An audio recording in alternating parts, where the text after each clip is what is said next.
Good morning. I herewith open this public meeting of the Island Council of St. Eustatius for today, Thursday, April 2nd, 2026. I welcome those present in the hall as well as the general public listening by way of radio and the social media page of Statia Government. I invite us all to please stand in respect of the local anthem, the Golden Rock Song.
You may be seated.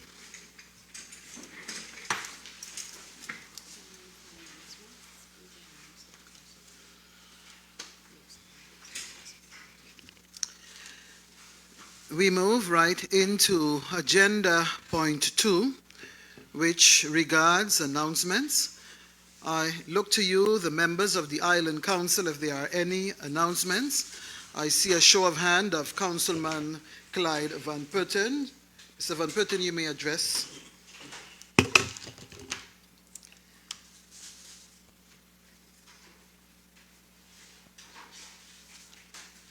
Okay. Madam Speaker, members of the council, and the wider community, I hope that what I'm about to say fits into the regulations of announcements. I'll be very brief. I want to state very clearly, based on inquiry from the community, I think that everybody would recall that on January the 18th, I sent a letter to the Speaker, Chairman of the Island Council, indicating for a number of reasons that the Executive Council no longer enjoy my support as a member of the Island Council. It was the competence and the prerogative of the Speaker as Chairman of the Council to act accordingly. I received an invitation. I met with the Speaker and the Deputy Speaker. By that letter, I have never seen it sent to the Island Council. A similar situation developed, I think it's about a week later, on Bonaire. And I saw that the governor, as the chairman of the Island Council, was very active to the point that I think that during the course of today, that a new constellation of commissioners will be appointed.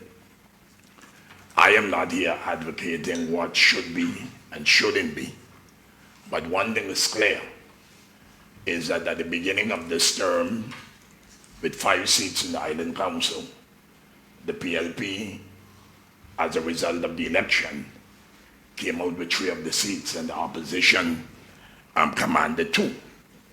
So the government that enter into office could count on 3 of the 5 seats in the Island Council. We know that with the removal of one commissioner later, there was a vote cast for a new commissioner, and we know what the outcome of this would be. I spoke with very eminent constitutional pundits, lawyers, who also question about this very untenable situation. And I am not here to tell the speaker or anybody how to do their job. But I think constitutional wisdom and common sense will indicate that this government does not command the majority of the Island Council support. When we look at the 3-5 situation, the only way one will be able to determine if that is the case, 2 things could happen: a vote of non-confidence, or the Executive Council themselves, to ensure that they them their position, but ask the Island Council to show their support for them.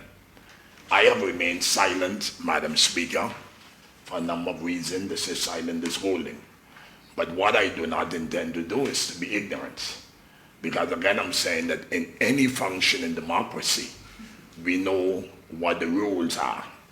And I gave the governor, in her capacity as chairman of the Island Council, the opportunity to do what have to be done.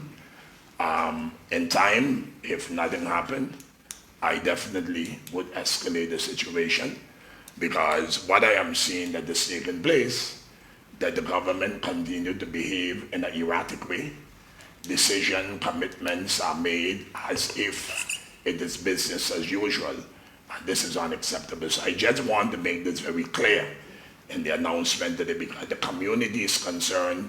People are asking about it. And again, I'm saying, I know my job as a member of the Island Council, and I'm signaling a warning that if this situation is not addressed shortly, then I intend to escalate the situation, which please you, Madam Speaker. Thank you very much. As the chair of this meeting, I would like to briefly respond, because I believe the announcements is not a place for this, but I will, in the interest of transparency, in the coming days, make a formal announcement on the proceedings on all that has been done in response to your letter of, I believe it was not January 18th, it was January 19th. I will make a formal announcement to that end. I want to say here that I am not privy to what took place on Bonaire or their procedures and the steps that were taken, but I will make sure that it is known to the Island Council and the public of St. Eustatius what has transpired until now. I want to move forward to announce, yes, Mr. Van Putten.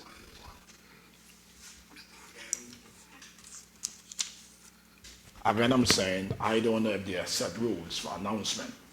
A member of the Island Council, just like members of the Executive Council, have the right to use this moment to make a statement or announcement.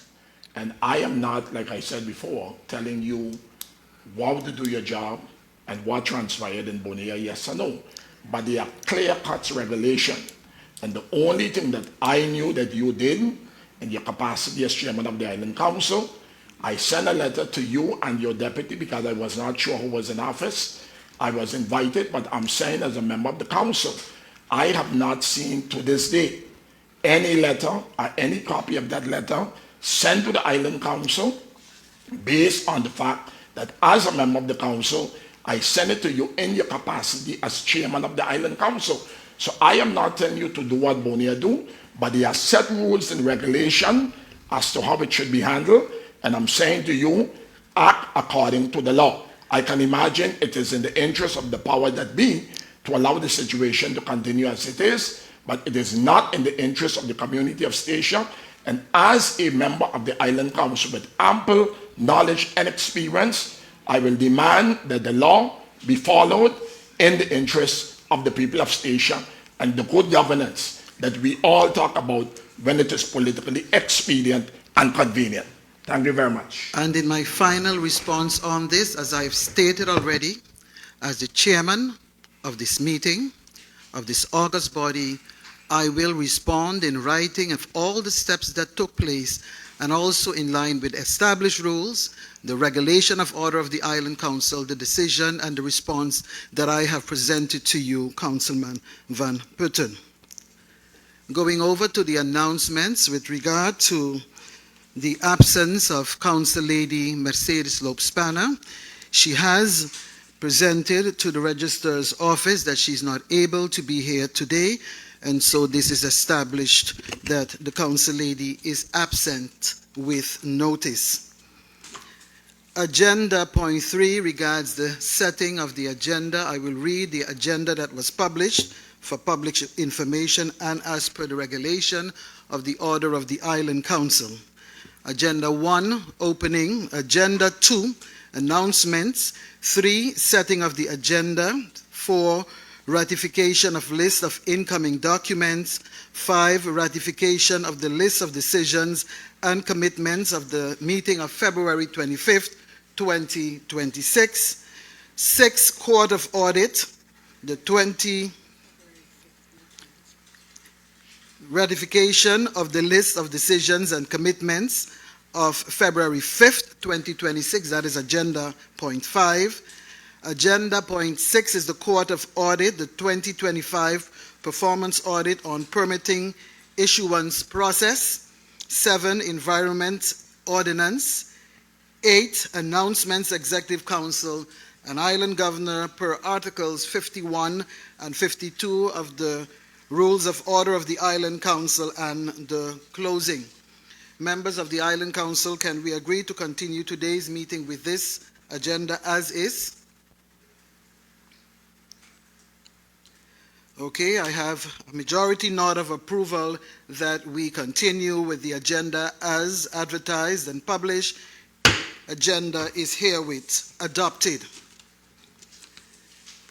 Agenda point 4 is ratification list of incoming documents. We have all received the proposed handling of list of incoming documents from the Registrar's office. If we agree, we can ratify the handling of the list of incoming documents as proposed. I look to each of you, members of the Island Council. The list of incoming documents is herewith ratified as proposed. Agenda point 5 is ratification decision list, February 5th, 2026. Each member of the Island Council has received the decision list of the meeting of the Island Council that was held on February 5th, 2026. Are there any comments on the decision list?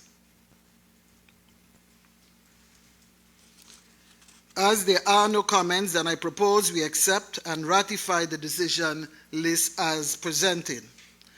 The decision list of February 5th, 2026 is hereby ratified as presented.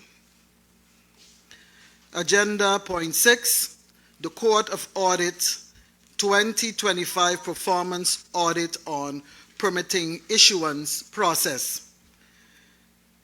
This item concerns the 2025 performance audit conducted by the St. Eustatius Court of Audit on the permitting issuance process.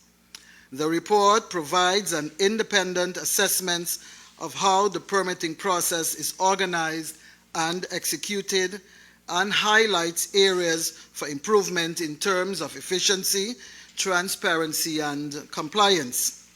This report was discussed during the Central Committee meeting of March 19th, 2026, where members of the Court of Audit provided a presentation on its findings. The Island Council can use this report to strengthen its oversight role by reviewing the conclusions and recommendations, guiding policy improvements, and monitoring whether the Executive Council follows up on the recommended actions as presented by the St. Eustatius Audit Chamber. This aligns with the Island Council's framework setting and supervisory responsibilities. Portfolio holder for this agent, this department within government, VTH, Leerdam, Is there any additional information at this time, Commissioner? You may address the floor.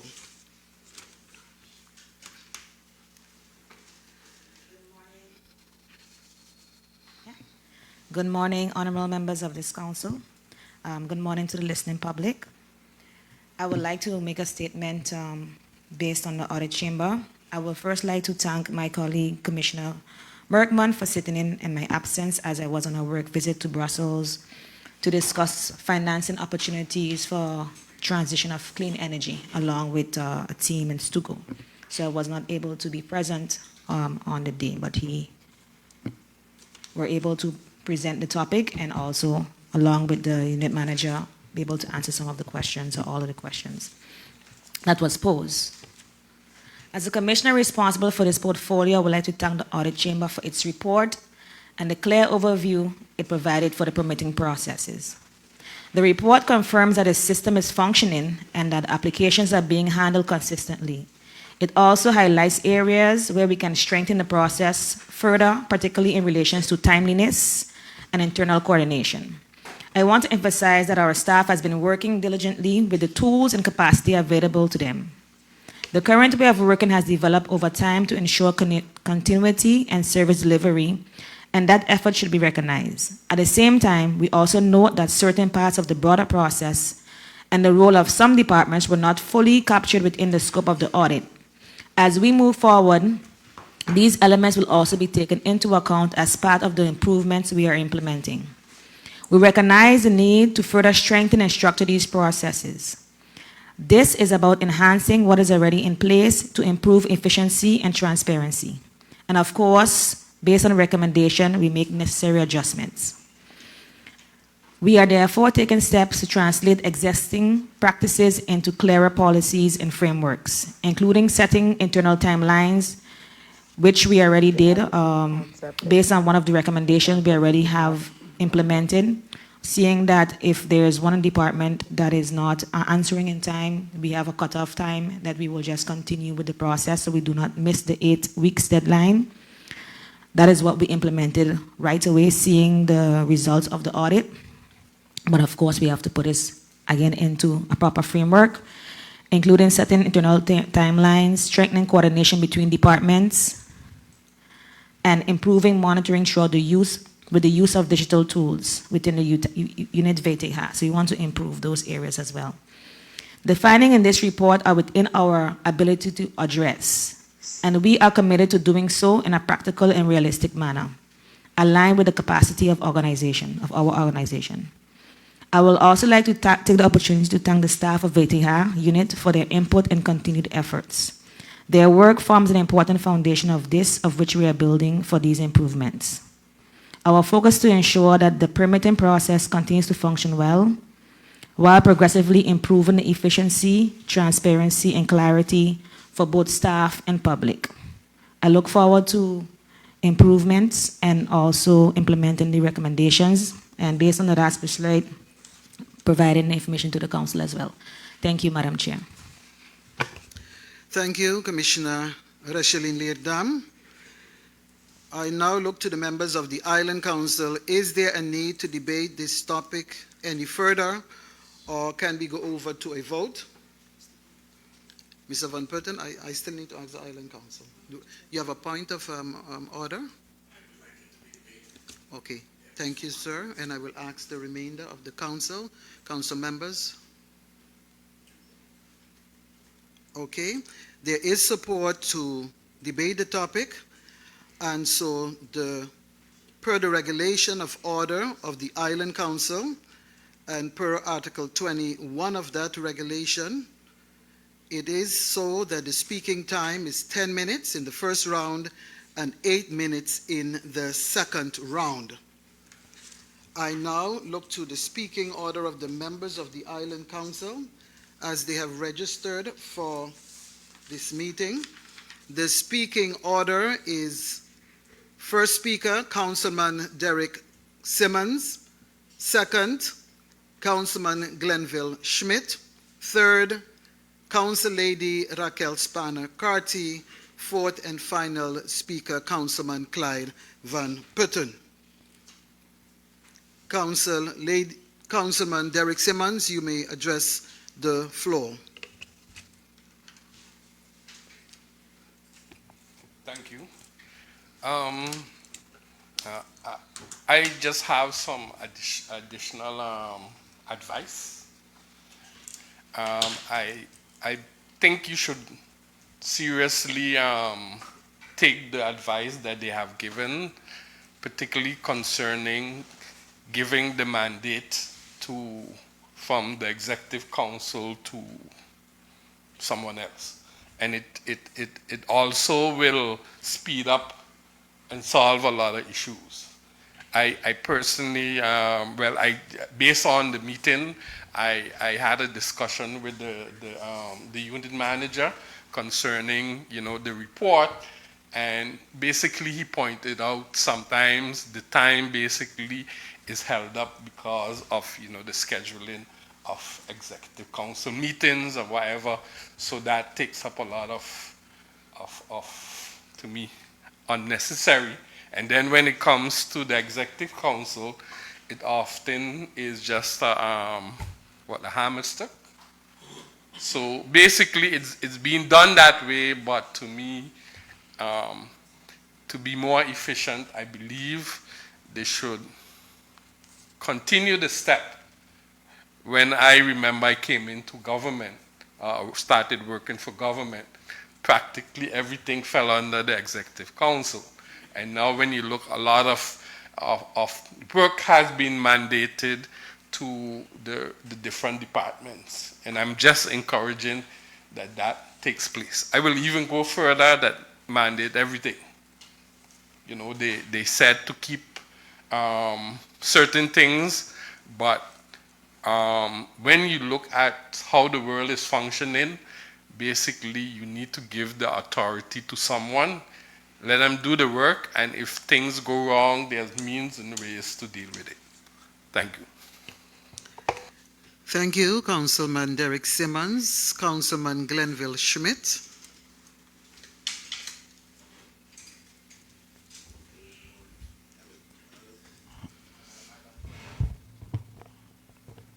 Yes, good morning. Thank you, Madam Chair. Good morning to the members and to the listening audience out there.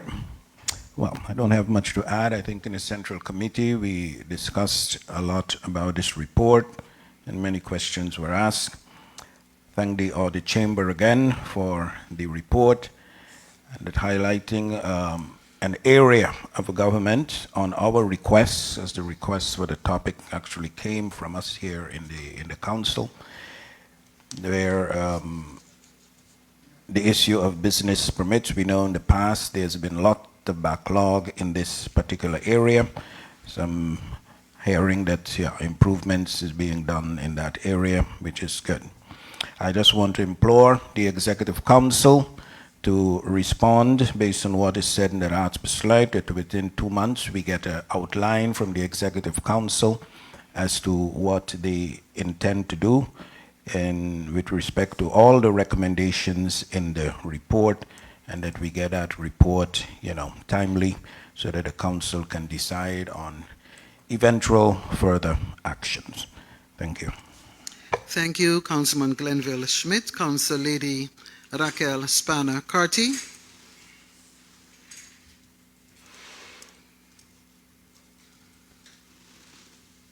Thank you, Madam Chair. Good morning, everyone. I first off would like to thank the Commissioner for the added elucidation. Commissioner Merkman indeed tried his best in her absence to answer some of the questions. I think I would like to reiterate what I said during the Central Committee, which is the fact that the Court of Audit report was comprehensive. It's a tool that I feel with reports like this we can use very well, because it was clear and it gave us the information needed to improve. I think that is how it should always be seen, not as criticism, but as constructive for us to move forward. And as is stated in the Ratsbestuur, I look forward to the answers in 2 months.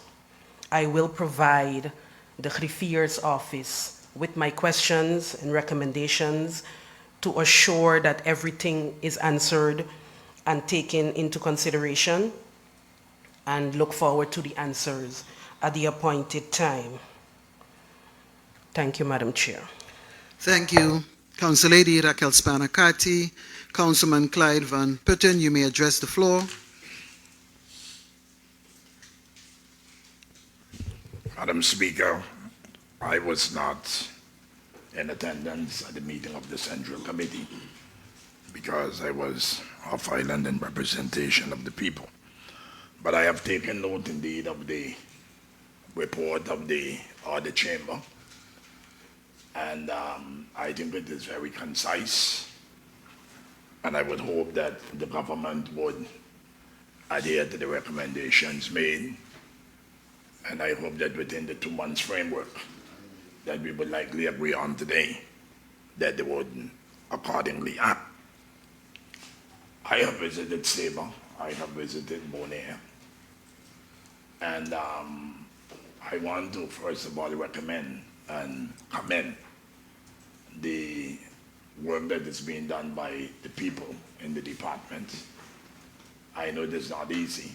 I hear so often of the challenges, especially those in the field, when in execution of their jobs, the difficulties at times that they confront, maybe not having the necessary authority to be able to enforce whatever the laws may be. I see in Sabre, for instance, these people are properly fitted out in uniforms. I see they have vehicles outlining what there is with the department basically that they represent and all of that. And I'm not saying that they are not challenges, but I hear a lot of different problems that the inspectors would confront when they go in the field. And I would hope that the government, would act, because I don't think this is the first time that this matter was discussed. I remember in a meeting some time back that as a member of this council, I raised those concerns. I talk about the people being able to be identified. The minute people see them, they know exactly which department that they represent. But I think more importantly, when I listen to one of the members of the council on the side of the aisles spoke about the mandating, whether the authority should be with the executive council. I think politically, and at the end of the day, the government is responsible. Whether you give the total mandate to a department, a foundation, or what have you, I think when it is not going good, the people would look to the island council, they would look to the executive council for leadership. So I am not sure that if I would totally agree that the mandate be given totally to a particular agency or foundation. But Madam Speaker, I have a concern because in December, the government of this country that was full, I call them a caretaker government now because it does not enjoy the majority of the island council. But the government was in the Netherlands, and I know that it was either before or after that in a meeting at the PLP faction office, the issue came up where it was said that the Dutch wanted for the islands to give over this VHT, whatever the name is, but anyway, the licensing office that the Dutch wanted to take responsibility of it. When I said I don't agree, one of the commissioners responded, well, what is the problem that they have? While the other one promoted the idea of putting it into a foundation. I felt then and still believe that it should remain a department of government. And for a million and one reason, I believe that it should remain in the hands of the government and not be given to a foreign entity. And I consider the Dutch in this regard a foreign entity because I cannot see any municipality in Holland would take responsibilities that belongs to them, a department that is basically responsible for your business licenses, your business permits, and so many other things, regulation, control of your whole economic activity and then place it in the hand of a foreign power. And so I remain opposed. But I continue to grapple with the concern because I am privy to a document that was given to the governments in December. I think it was in December while we were in the Netherlands, where the Dutch was making specific recommendations in a clear attempt to take over and having control of these departments. And I remember that in the discussion I had with one of the individuals, not locally, but from one of the other islands, the Dutch feel that there is favoritism, the fringes politique and all the different things that they come with. That is their favorite thing when they want to control what is happening on the island. And I know that there was a clear-cut document, recommendation given to the three public entities on the part of the national government in The Hague. And if this agreement was adhered to, then it means that the islands would lose the control over this particular department. I intended to call a meeting of the Island Council on the matter, but like I said, a lot have happened since then. I conveniently remain silent, and I will determine when I will break that silence. But since we are here dealing with concerns and recommendation from the chamber, as was requested by this Island Council, I think the moment is right to ask this caretaker government if there was any agreement made in Holland with regards to the unit license here, and if there was an agreement, what is the agreement? And if there is any written document, whether it was signed or it was submitted, I'm requesting as a member of the Island Council that this be shared with members of the Island Council, because in communication with a commissioner on one of the other islands, it was told to me as a member of the Island Council that this was the proposal from the Dutch government. I think it was via the ministry concerned, I think it's Kingdom Relation, but this was a recommendation. I was able to glance through it very quickly, but if there is such an agreement, whether it was agreed to, signed to, we would like to know the status of this particular department moving forward. Is it still in the hands of the local government? Did the local government sign any agreement with the national government?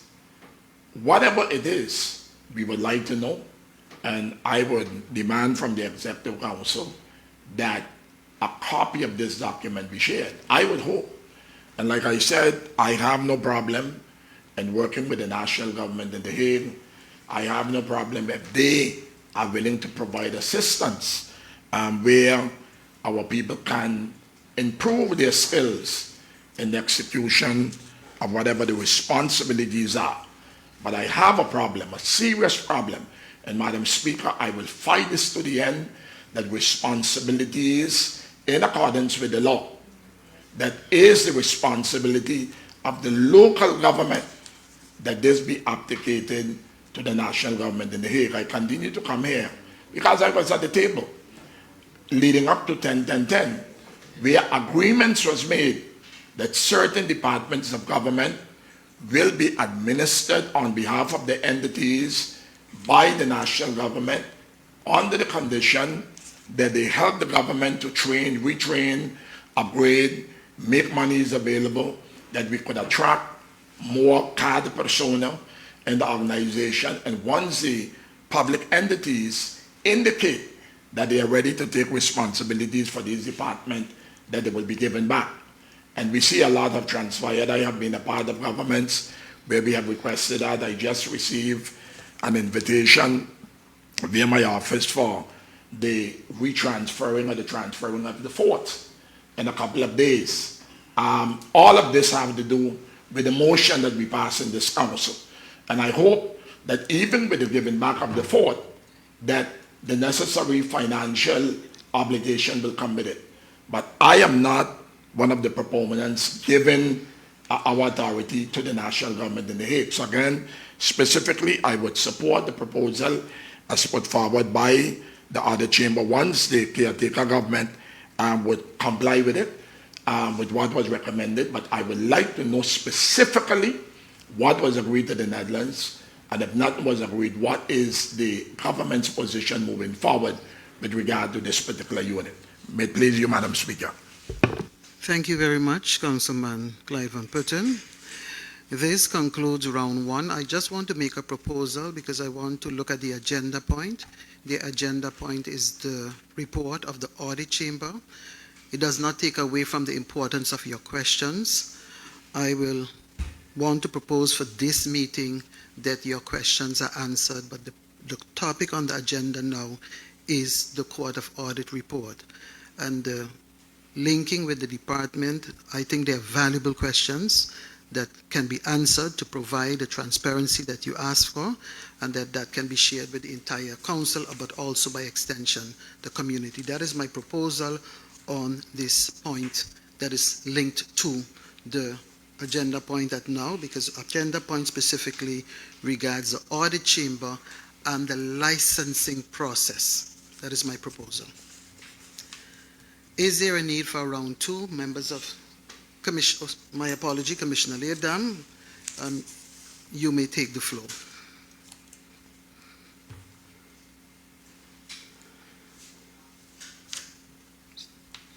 Thank you, Madam Chair.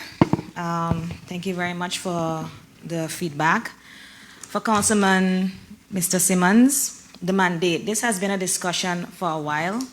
As the chair lady said, the next agenda point, I think, is more fitting for the questions of Councilman Van Putten, because I think it fit more within the whole aspect of the VTH and the enforcement. But I'm just answering the questions based on the government. I'm not a caretaker government. So if he asking for a caretaker government to answer, then I will not be answering the questions. But I'm answering based on the fact that we have a legal government in place. And if he asking for a caretaker government to answer those questions, then I will have to defer them to the caretaker government. Councilman Van Putten. Madam Speaker, I am a very experienced legislator. And I didn't come here today to use my experience and my age to exploit the inexperience and youthfulness of commissioners in this executive council. I know the law to the letter. I didn't come, like I said, to get into the debate here today. But the reality is that, like I said at the beginning of this term of government, the PLP came in here with 3 seats in Island Council, and the opposition came in with 2. I said, I build this party, and I'm not going to let any Johnny come lately run me out of my party. So I said, I remain a part of the PLP faction. But in the letter, I have been clear and state I don't support the government. So do the maths. If we had 3 supporting the government and 1 takeaway, then you have the opposition with 2. Then 2 of the members of the PLP is supporting, and I am not supporting. So again, I'm saying the only way we will know if this government enjoys the majority support of the council is to put it to a vote, whether a vote of non-conference will come or they would put it on the floor. But again, I'm saying whether you're a caretaker or whatever status one would want to see it, but I see it as a caretaker based on jurisprudence. It is a caretaker government. But if you choose not to answer, it is fine with me. But at some point in time, it will be answered. But I put it on the floor of the council, and it is left to you whether you want to respond yes or no.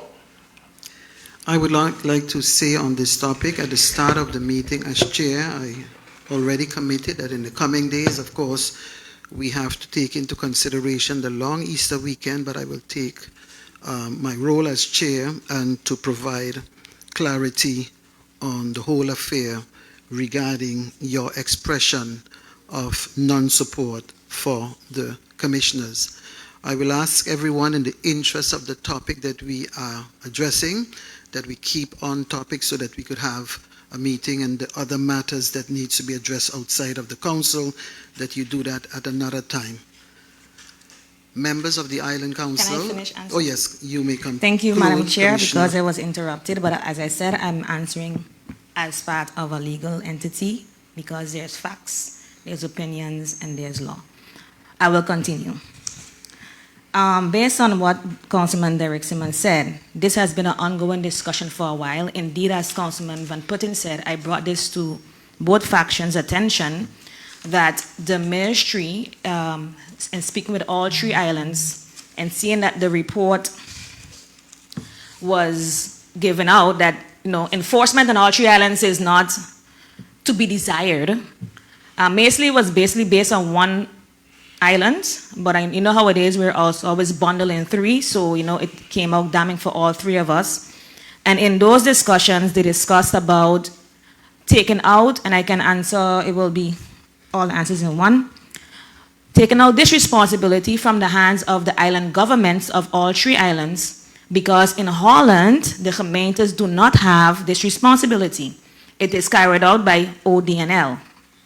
They carry out this responsibility, and they feel that, like as he said, the politics are interfering in the processes, and because of that, they believe that it should be taken out altogether and put in the hands of ODNL.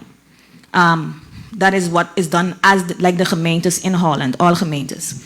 In those discussions, the 3 islands had 3 different point of views. For Statia, I will speak. That was my first time in those discussions because apparently it has been ongoing for a while. And I expressed my opinion that I do not agree that ODNL should take over this. I coincided with Bonaire and said that, if we want to make a ODNL best or something like that, whereby we have a company that can manage it with our personnel, I personally had no issue taking it out of the hands of the politics and put it in a different entity, but not in the hands of ODNL.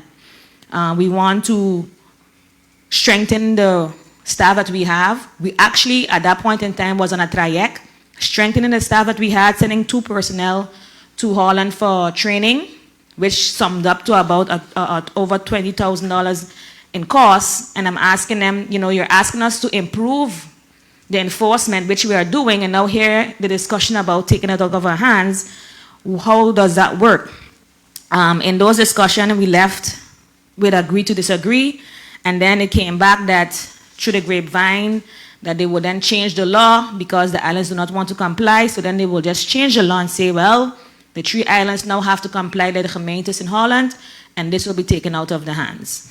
During the back and forth that we had, then it came back and say, okay, what we're going to do, we're going to allow you to have a transition period, and in this period that we will allow the islands then to continue as is with the enforcements and the recommendations and improvements, but we are recommending that the mandate be taken out of the Executive Council and put by the director of the unit, not the unit manager, but the director of the whole unit.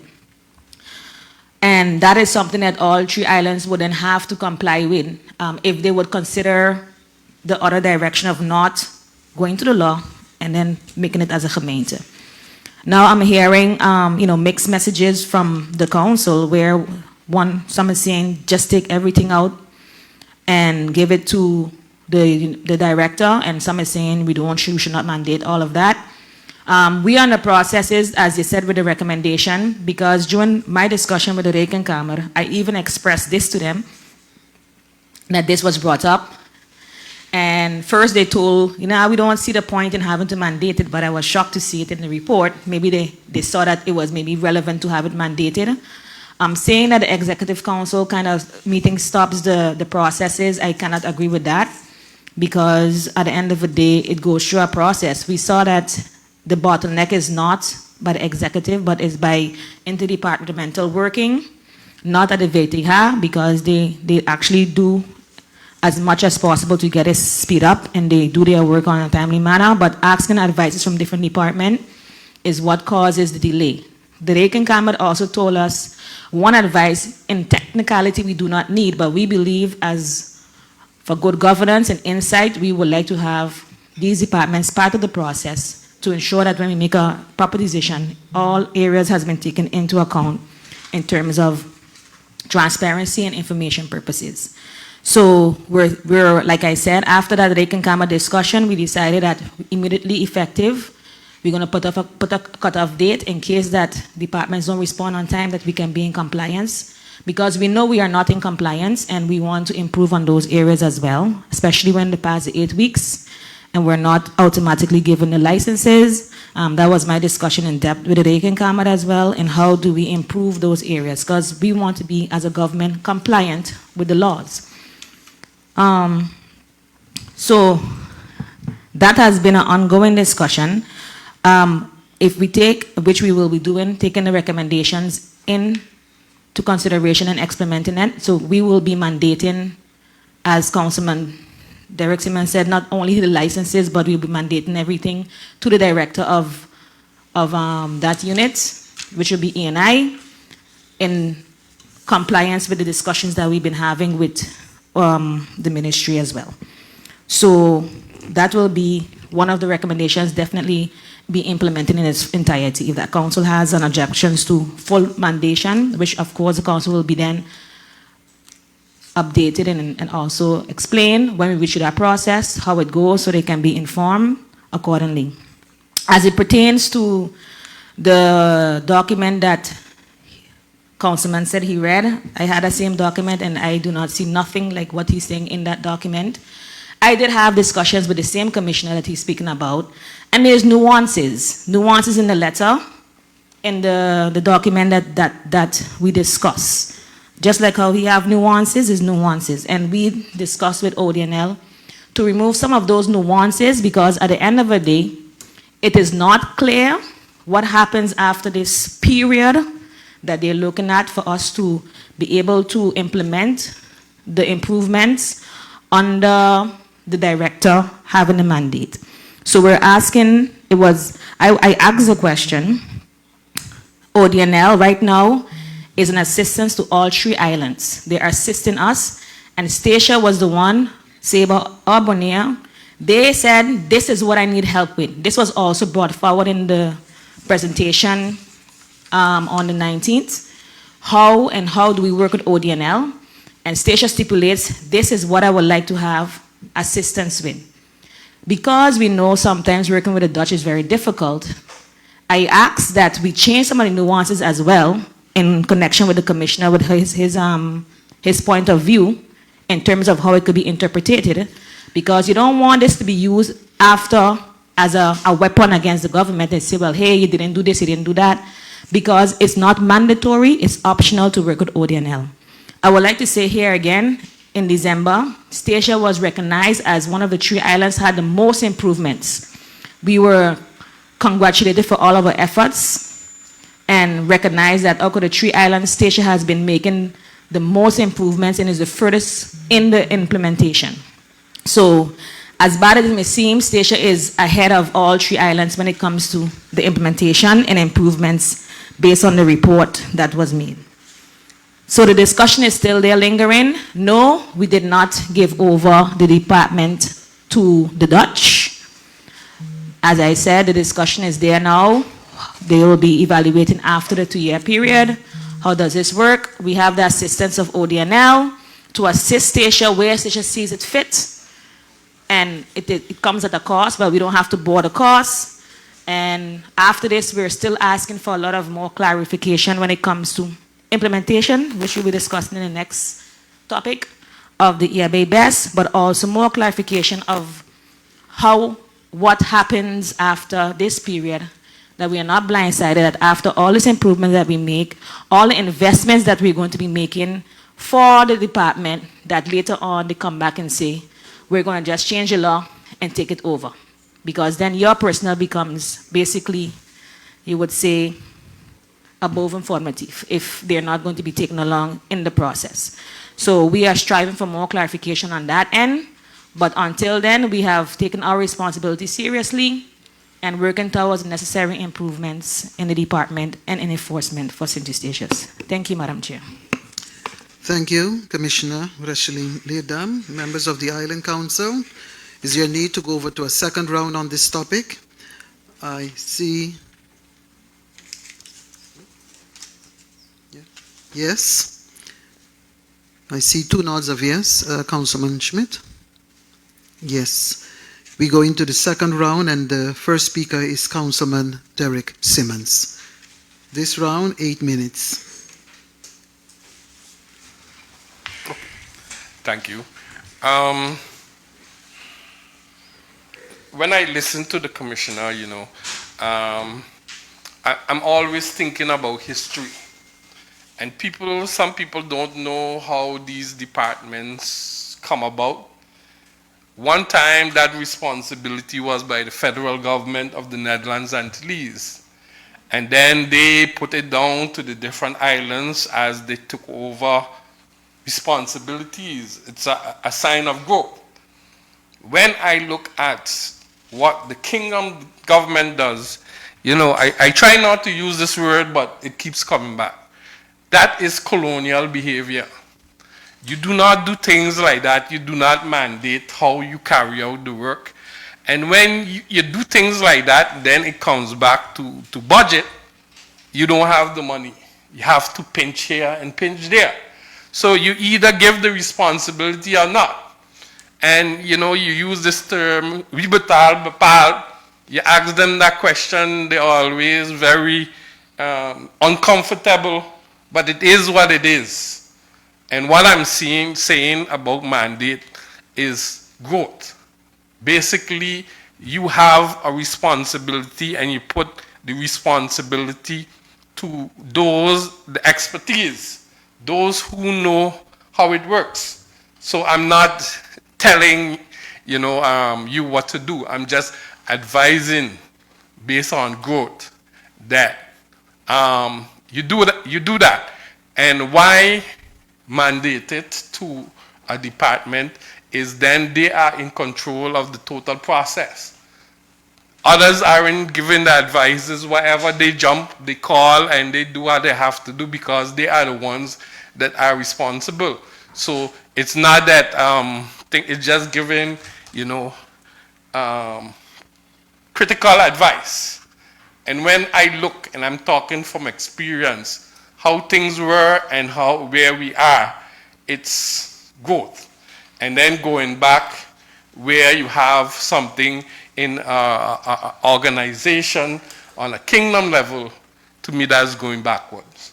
And if you want to go backwards, then be upfront, and there is a cost when you do those things, and don't come pinching finances when they start showing you the cost and telling you. And what they do a lot is they say, okay, you have the 3 islands, Bonaire, Saba, and St. Eustatius, and we're going to compile everything together, and most of the responsibility is going to be on Bonaire. Those are the reality. And then when you look, Station Saba becomes satellites, where you don't, you don't get the fullness of what they're supposed to do. And it comes down to finances. So I'm just explaining when I'm saying about mandate, responsibility, it's a form of growth. And with growth, you're going to get growing pains. And as you grow, then you react to those growing pains, and every island is different. You cannot use a cookie cutter approach because it just don't work. All 3 islands are different. We may be small, but you're different, and it works different. And if you do not work that way, it's going to cost more. Thank you.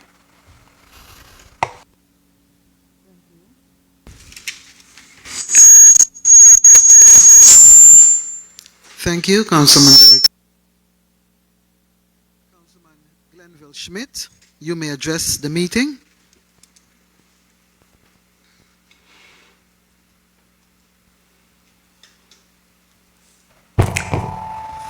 Thank you. Thank you.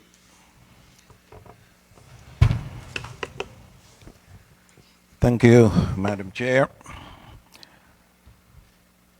All right, I was hoping we didn't have to do much debating on this matter, but since discussion came up, I want to make a few points. First of all, I heard from the Commissioner that some agreement was made with the national government with respect to permitting VTH and maybe other departments, areas, I don't know. I think in this council or otherwise, we, at least from our faction, did request to see the agreement with the national government, and up to now, I don't think we have received that possibility to view the agreement. VTH was expressed here in the council already as a very important area of authority of the local government, because we issue many permits, etc. It is also a source of income for the government. And we have expressed that losing this department in whichever form, is detrimental to the income of the island government and also the authority of the local government to make certain decisions and to, as they say, richten our economy and our community the way that we, as representatives of the local people, see best fit. So as the controlling body in this island, I don't know what the reason is that the government it has not provided that agreement. So I'm going to ask again that we get that agreement that was made with the national government. At least we must be able to have insight into that agreement.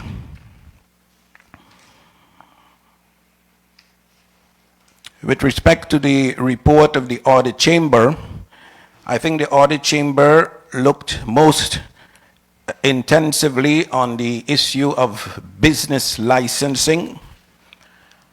And it's in the area of business licensing is where they've indicated or recommended that maybe there should be some mandating.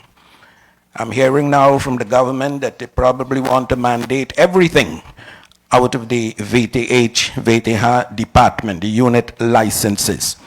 So I would like to get further clarification on that. Is there a report, is there any advice that says that everything that VTH does should be mandated outside of that department? The report of the audit chamber says clearly that the executive council could, it says they could investigate mandating a designated senior official to issue business licenses on its behalf, except when a refusal is anticipated. Refusal should remain with the executive council because they involve greater legal and reputational risks and may require broader policy considerations, such as public interest impacts, alignment with government priorities, or the precedent the decision could set. So this specifically relating to the mandate has to do with the business license process. And it also says that there are situations where the decision should not be mandated, should remain with the executive council when a potential refusal is anticipated. So I wish the commissioner could explain her point of view with respect to what is stated here in the report.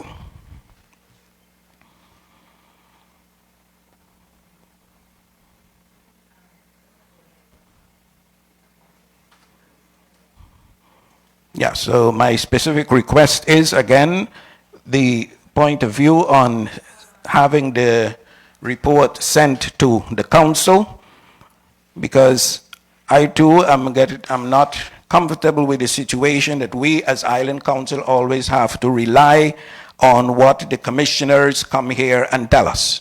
We must be able to peruse documents for ourselves, and we can make our own judgment and determination on whether we need to take further action on this. Thank you. Thank you, Councilman Glenville Schmidt. Council Lady Raquel Spanner Carty. Thank you, Madam Chair. I'll be brief. Since we are comparing with the other islands, I would like to congratulate Statia on being the only one who has a court of audit. We are doing well in that regard. It is something that we all agreed on as best, and we are the only ones that are following through. Another thing, in extent to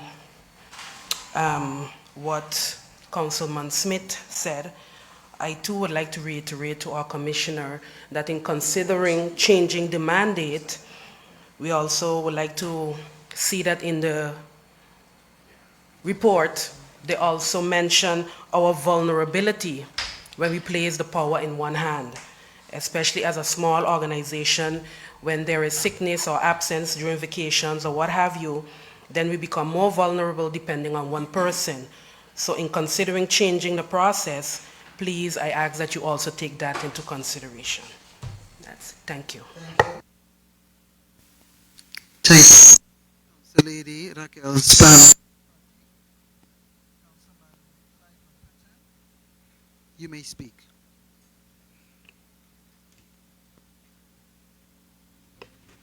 Madam Speaker, I think that the point before us is a very important one. And I'm happy that what I said before, not only in the meeting today, that this is also underscored by other members on the side of the aisles. I have said before, and I want to restate that I will never be a part of a rubber stamp parliamentary system. And I am not a dummy. I can read, I went to school. I have my own mind, and I agree with the council member when it was stated that I don't want to rely on what the commissioner say. I have said before, we have our strengths and our weaknesses. Yes, I believe there's nepotism and fringes politics in government. I think it is very evident today.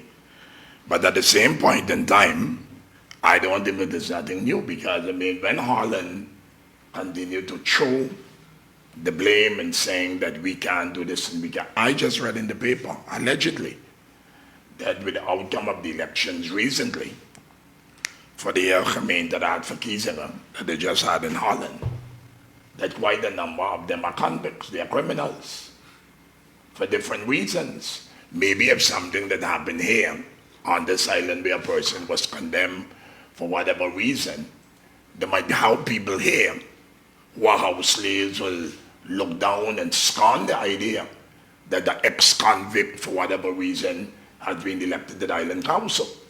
What is happening in Holland? In Holland, there are a number of the person that was recently elected to the municipal council, they are convicts. More importantly, I saw the mayor of one of the small municipalities yesterday, the day before, calling for new elections in that particular municipality because of vote buying and because of alleged fraud. And this is Holland. But yet some of us, because of our small-minded approach, feel that when it is Holland, it is Jesus Christ of Latter-day Saints. So they could make no mistakes. So we have to emulate Holland for everything that we do. And I agree with my colleague on the side of the aisle when he stated very clearly, and I said this earlier, a department as important as our licensing department should not be in the hands of no Dutch government. As my colleague here, someone stated in the past, indeed it was the responsibility of the federal government. And the mandated to these before 10-10-10, long before 10-10, to the public entities or to the islands. And why at this point in time, Holland feel that they are all so perfect, that they feel that they can do it better than you.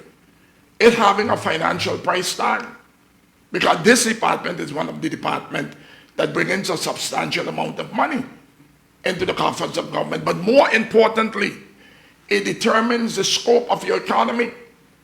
It regulates and deals with your building permits and all the other things. But I keep saying, and people get upset with me when I say, the government is not proactive. They are reactive.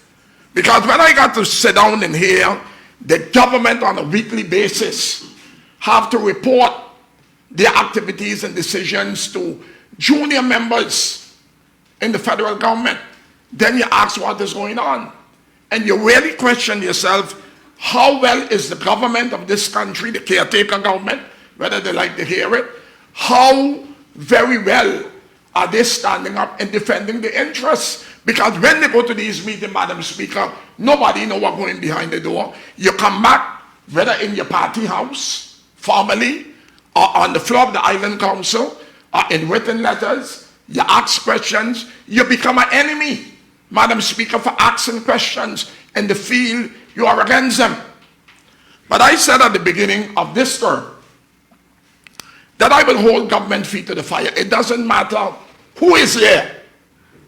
I am going to question them because I have a mandate from the people as well to represent their interests. And so it doesn't matter to me who it is, whether they hate, they vex, they don't talk, fine with me. As long as I'm in this council, Madam Speaker, on whichever side of the aisles, because I have the distinction, Madam Speaker, in serving on both sides. But I said party interests cannot come about the general interest of the public.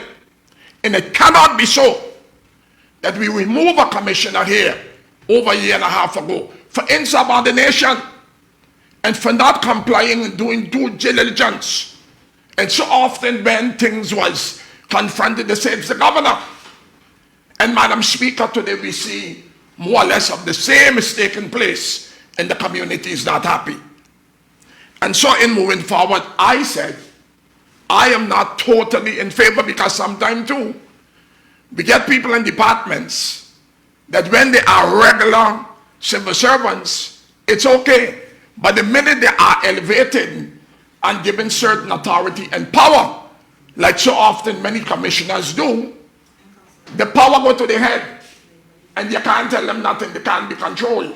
So I am saying that the responsibility of this particular department is in the hands of the government.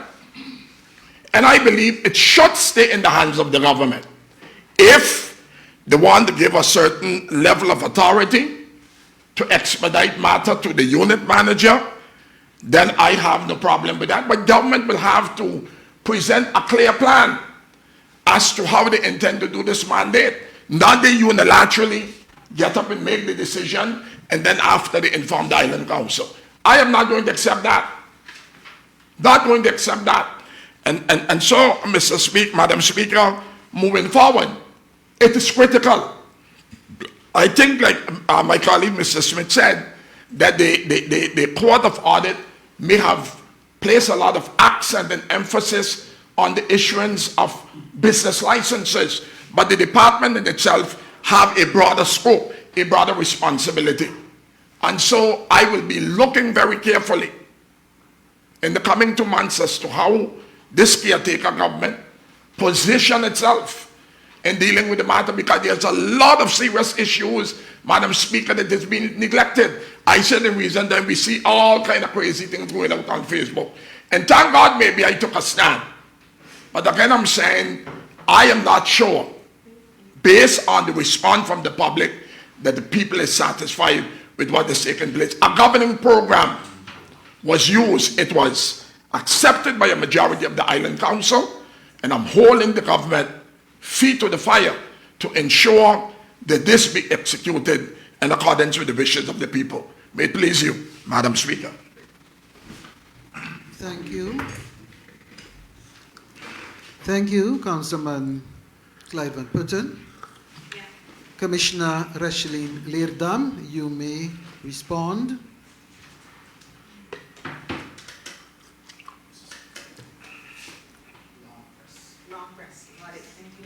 Thank you, technician.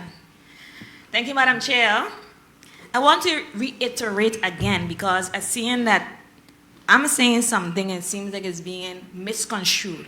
As I explained earlier, the commissioner of this portfolio said, we do not agree for this department to be taken out of the hands of government. I personally had the opinion that it's okay if we take it out of the hands of government in the manner that our people are mandated and the entity is separated from government, it becomes independent, but our personnel that we have been investing in financially and also for their capacity needs be part of this and the ones who are actually running this department. Same thing Bonnier said, could be a counter for taking it out of the hands of the politics. So the notion is going around that this government is want to hand it over. I want to, again, for the public to understand that is not the case. As I have no issue, I have been one of the most transparent commissioners sitting here. I send information to the council on a monthly basis. I call you behind doors to discuss personal information. I mean, not personal information, sorry, but information issues that has sensitivity or needs your input. I just came to the council the other day to discuss Station Day. I carry you guys on tour so you can understand. So to come and create the notion that I'm trying to mislead, one thing I was sitting there and one thing I would want to have for myself, I make sure I provide for the council. And it seems that when I provide the information, it's being weaponized. But at the end of the day, that does not stop my job to provide the information for the council. I don't want you to vomit what I say. So at the end of the day, I ask the back office to please send the document to the office of the griffier. Again, if something was not done, please use the channels. You have your channels, you have written questions, you have, send it by writing to the griffier office. I think we need to work more formal now because apparently when we work informal, we get these problems. So send it to the griffier and we'll definitely send back that information, but I asked them to send it out of this meeting. The agreement, like I stated, it's talking about the support of ODNL and how they would support us when it comes to licensing. They have nothing to talk about the mandating. Mostly it's about the support, about the how we work with ODNL, in which areas they would support us. Again, it's based on station lead. When it comes to the mandate now, that's a discussion between the ministry and the islands. Like I said, we have difference of opinion in the council, and how I work, when we reach that point to finalize the whole structure, I would call the island council again and say, hey, island council, honorable bodies, this is where we are, this is what we face with. How would you like to go forward? Because at the end of the day, we have a body, whether we like it or not, is telling us this is the direction they want to go. This is our point of view. What is your point of view? Because at the end of the day, there's certain limitations I have as a commissioner, and there's certain limitations that you have as a council member, but there's certain capacity that you have that I do not have as well. So on a island council level, talking to parliaments, you can also go and negotiate and discuss, hey, this is taking place on station when it comes to enforcement and VTH and ODNL, and we as an island council body do not agree. And this is our standpoint, because certain things need to be fought on the level of the island council. Certain things I cannot fight on my level as commissioner. I have a limited capacity, and I know that. So at the end of the day, because I understand the role of both bodies and the importance to carry out what is best for Statia and the best interest for Statia, I inform everyone of what's going on so everybody can move together the unit to get the best possible position for St. Eustatius. So in the end, if the majority of the council say mandate all, we'll mandate all. If the majority of the council say don't mandate all, then I will translate this to the ministry, and then it becomes a different discussion. So at the end of the day, like I said, you will get the report. You will see that it is not, I guess, scary, I don't know, as you think it is. But I have been very transparent from the inception this thing started. I came to the council and I explained what was going on. I did not wait until it escalated to a level. So you guys were a preview of this information from beforehand, and I received your feedback on it, and that's how I operate. When it comes to the Laken comment again, Councilman Smith, like I said, I was the one who informed them what was taking place in terms of mandating. And like I said, they told me in that meeting, they don't see the need to mandate it. So like I said, the recommendation coming forward, I was very surprised to see it because they was the one who's saying, everything is going well, it's just a department within we see is causing some of the delay, and therefore we don't see the need to mandate it. And actually they was going to write something within that line, but I saw maybe after further consideration, which they are entitled to, they come up with also that as a recommendation as, hey, you can also mandate this section. Because it's for business licensing only, that's why they said that. But if they, in the event, had looked at all the different facets, maybe they would say the same exact thing. That is what we don't know, because the report is just basically solely on business licenses and not building permits, which we also had a big backlog, which we also worked to fix, which we also had issues there as well.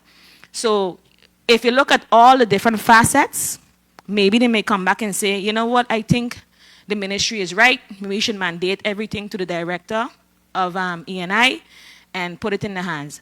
As Councilman Smith said, Simmons said, how I view it is actually growth and trust. Because as Councilman Van Putten said, you may have somebody who also feel that they have a superpower and decide that they're going to do X, Y, and Z. I mean, everything comes with a risk, but also it shows that we as a government is also growing and trusting. So we have to grow up and have the growing pains as well. And again, the council will have to decide how they want to grow those pains. If they want to mandate everything fully or not, or they want to mandate in phases. I believe in everything. You have to have a contingency plan, and which we will be putting in place as well, what a contingency plan is. As an executive council, for the most part of it, we do not interfere. So if there's a stop notice, well, we're talking about business license now, but if there's a stop notice or anything else that needs to be enforced, as an executive council, we do not meddle in the process. Maybe other islands did back then, and therefore, that is a hard push for Holland to say, take it out of politics. I think everywhere have it, but at the end of the day, you know, that's part of growing pains as well. But I just want to reiterate the reason why they're feeling that the politicians are meddling too much in the process. Statia do not meddle in the process. And as Councilman Simmons said, most of the time it's just a sign-off because we know the processes has been done. We look at the feedback from all the departments, but it would say, hey, you know what, did you take this into consideration? If you put this business here, what about sound? What about loudness? What about the community? So we look at all the facets having to put their advice. So we make sure that we look at all the areas that can be affected before when they make a decision to say, yes, you're going to get this license, but because it's in this area, we are saying you have to have this, that, the other, because it's in a built-up area with homes. Maybe when it comes to noise, you have to have a padded this, that, and the other. So if you have a business license for a car rental, you will see they have an advice saying, hey, there's no space for parking. And then the advice would then say in the decree, you can operate your business from here, but the parking, you have to find a place. Now, we as government now have to enforce now that they are not parking the cars on the area they see the parking, where the business license is, because we already identified that they cannot park there. So this is where we feel it's very important to have all the departments look at the plans of the license and what they want to enforce. I mean, to bring about as a business to ensure that we can comply, that later on we don't have complaints from ombudsman and everything because we did not take things into consideration when applying or giving this business license. So I would like to leave it there. Thank you, Madam Chair. Thank you, Commissioner Richeline Leerdam. This concludes the discussion on this agenda point.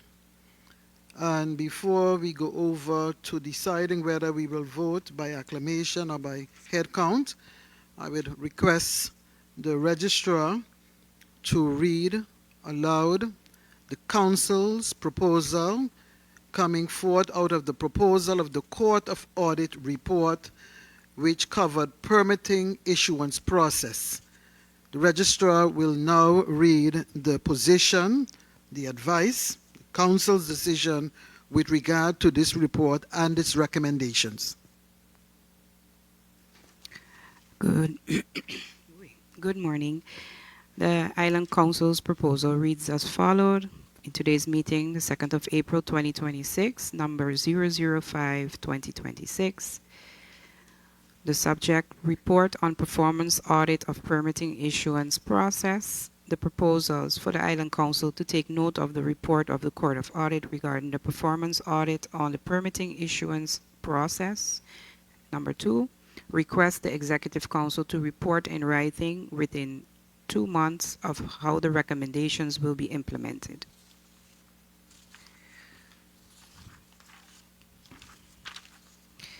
The decision reads as follows. 1. The Island Council takes note of the report of the Court of Audit regarding the performance audit on the permitting issuance process. And number 2, requests the Executive Council to report in writing within 2 months on how the recommendations will be implemented.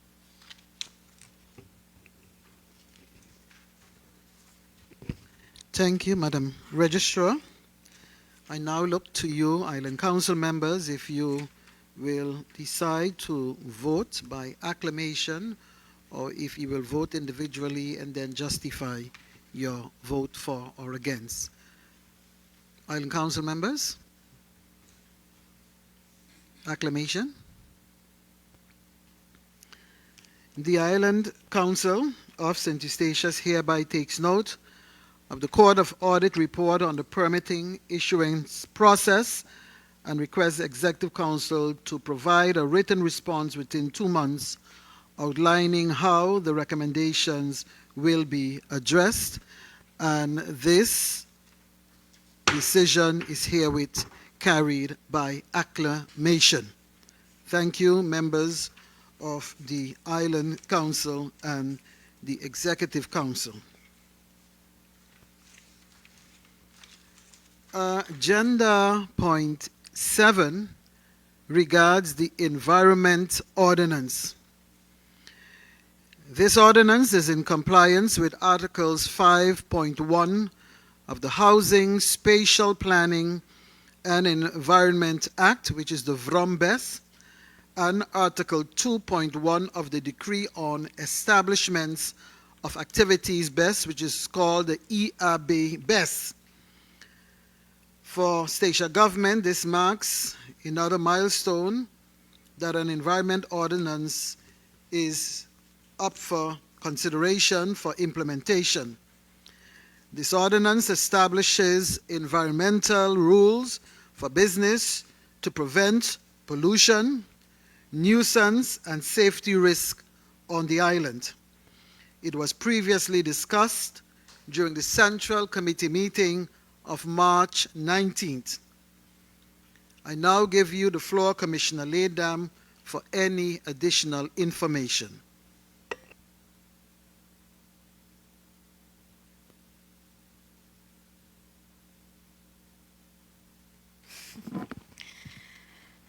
Thank you, Madam Chair. And good day again to the honorable members of this House. This topic was discussed again in my absence with Commissioner Merkman alongside the unit manager of VTH, as well as assistance from the ODNL in terms of any questions that they had within the Central Committee. So I'm hoping that majority of the concerns and questions were answered. If not, I have the unit manager on standby who's also listening in to provide additional clarification should there need to be in terms of more in-depth questions about the ordinance. But for several years, the IAB BES has been an important topic of discussion across the BES Islands. This framework applies to business and organizations in Bonaire, St. Eustatius, and Saba, and is aimed at protecting local environment, including sensitive ecosystems such as our coral reefs. In simple terms, the IAB BES introduces a structured system where businesses are characterized based on their environmental impact, ranging from low impact type 1 to higher impact operations type 4. Depending on the category, businesses may be required to notify the government, apply for a permit, or comply with specific conditions. In all cases, there is a general responsibility to prevent or minimize harm to the environment. To make this more practical, the ordinance applies across a range of activities. For example, Businesses such as garages must take measures to protect the soil and prevent contamination. Restaurant and hospitality businesses must manage odor, waste, and hygiene. Construction and operational activities must take into account the noise level and environmental impact. And businesses in general must ensure proper waste handling and prevent pollution of air, soil, and water. These examples show how the ordinances translate into everyday business practices.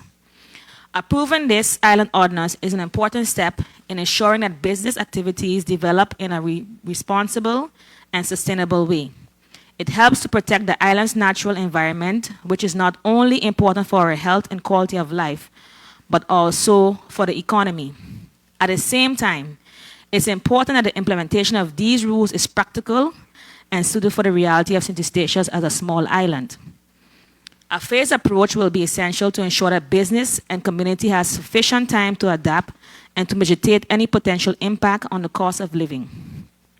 Our aim is to strike the right balance, ensuring environmental protection while also keeping the requirements clear, achievable, and fair for our business and community. This also aligns with the role of the unit licensing, supervision, and enforcement, which is responsible for issuing permits and ensuring the regulations are followed. In addition, Article 5.1 of the Act requires that rules are established to protect the environment for the effects of business activities. By adopting this ordinance, we meet that obligation and provide clearer and a more transparent guide for businesses. This is a very complex document, very complex regulations. We as an island look to see the areas. I do have some concerns as commissioner as well, which has been communicated to the ministry in terms of, for instance, we're talking about reallocating some garages. The infrastructure, the cost to reallocate some of these garages, where does the money come from? So we want to be realistic in implementing this ordinance, and we know it will take some time, and we have communicated this as well. We don't want to be judged on something because of financial constraints we are not able to implement, and this has been very clear to the ministry. We will be following up again on those discussions as to how do we make this very practical, but be able to implement it whereby we are complying. Also, when it comes to the waste management, Commissioner Merkman is the portfolio holder for that, but we're talking about having a wastewater solution installed. I saw some questions that came from the meeting from Councilman Simmons, who questioned about the scent at the auxiliary home and how it will be handled. And there's a plan for that. But the overall wastewater management for homes, when we're building homes, that will be addressed on a later stage. And we're also very cognizant of the fact that if we have to change into a different system and tell everybody remove the old method, that will come at a cost as well. So we are looking to see how we can mitigate that issue. And in some discussions that we had already, we looked at the fact that maybe we might be able to mitigate it, but I will not mention it here because it's not finalized as yet and how we will do it. But once we have all those discussions, we will be informing the Island Council and as well as the community. I would like to say that, which was explained in the meeting already on the 19th, that we have been in discussions with a lot of the businesses, so they are not blindsided. We're working hand in hand with them as well and helping them to apply for the permits and also get these permits. I would say a few of them already type 4, sorry. So that is like the oil industries that we have here, the gas station, and them, they already have gotten their permits. And we, like I said, Stacia is ahead of the 3 islands when it comes to implementation of the hereby best as well. So I would like to leave it here, and any other questions, we will be on standby to answer. Thank you for the introduction on this agenda point, Commissioner Leerdam. Members of the Island Council, is there a need for further deliberations? Van Putten, yes. Simmons and Schmidt? Yes. The Council will go over to deliberations, and in accordance with Article 21 of the Rules of Order of the Island Council, the first round is 10 minutes and the second round is 8 minutes speaking time. The order of speaking, Councilman Derek Simmons, you are the first to address the council on this topic.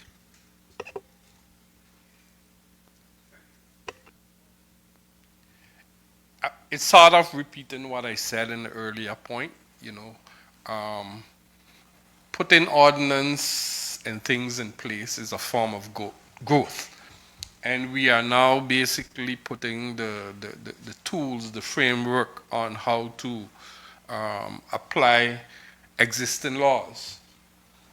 I personally don't agree with some of them, but it is what it is. Until those are things that basically you have to deal with sometime on a different level. But we are here, and I think this ordinance is very important, so everybody know what the rules and regulations are. And if there's problems, then you deal with them accordingly. But we need to start somewhere. I thank you. Thank you, Councilman Simmons. Councilman Glenville Schmidt.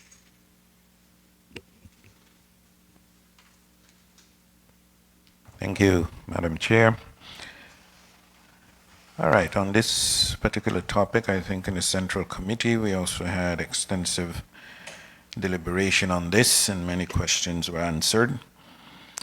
One question I asked in the committee was about the inspection process, or not just inspection, but generally controlling, because you're implementing a new ordinance, which is basically improving on what is already there, because there are already rules and regulations with respect to this. But as often we hear, we have lots of ordinances, but the enforcement is what is lacking. And the inspections, and also that these things are done on a continuous basis. We have, I think, in government's employ, we have a building inspector. I think there's a position for an electrical inspector. I don't know if that person exists right now. So my question is there going to be a specific environmental inspector that can do these type of controls and inspections on a continuous basis? So I would like to hear what is government's point of view with respect to that. Yes, as was mentioned, it's a very complex area, and for that specific reason, it's the ordinance covers a lot of areas, lots of different types. Although the island is small, you have a lot of different types of businesses doing all kinds of different things. You have entities that come in from overseas to carry out works here. Employees, we don't know those employees how trained, or skilled, or qualified they are to do certain things. So it should not be a part-time effort of government. It should be a full-time effort of government. We have a full-time heritage inspector, and we have full-time inspectors in different areas. So I think in this area of environmental control, there should also be a full-time person dedicated to this. I also want to reiterate attention on the issue of the garages that are dispersed in different parts of the island. Also an area we've talked a lot about, maybe not here on the floor of the council as such, but in other fora. We've discussed the need to relocate many of these garages. I hear the commissioner say that they having talks about this. I wish the government would speed up that process, because I know there are several garages that have expressed a desire to relocate, because from time to time the health department or whoever comes along and says, hey, you're doing this wrong and you're doing this illegal and this you have to move and you have to do this and you have to do that, but what provisions is the government putting in place to make this happen? This is a discussion from years and many years back. Not only the garages, but there are other types of businesses that do dangerous work in the built-up areas. I had the opportunity to go and visit the area down at Man o' War a few weeks ago. I also would like to hear from government what are they doing about that area. It seems the area there, I don't know how organized it is. I don't know where the roads are or where the roads are not. Yeah, I understand that there are many persons who have lands and properties, and so down there too, I think needs the environmental inspector, because I see a lot of old wrecks and all kind of things being dumped there eventually. So I would like to hear from government, what is being done to organize that area. I spoke directly with, I think, the person in charge of domain, or used to be in charge of domain. I don't know what's the status right now.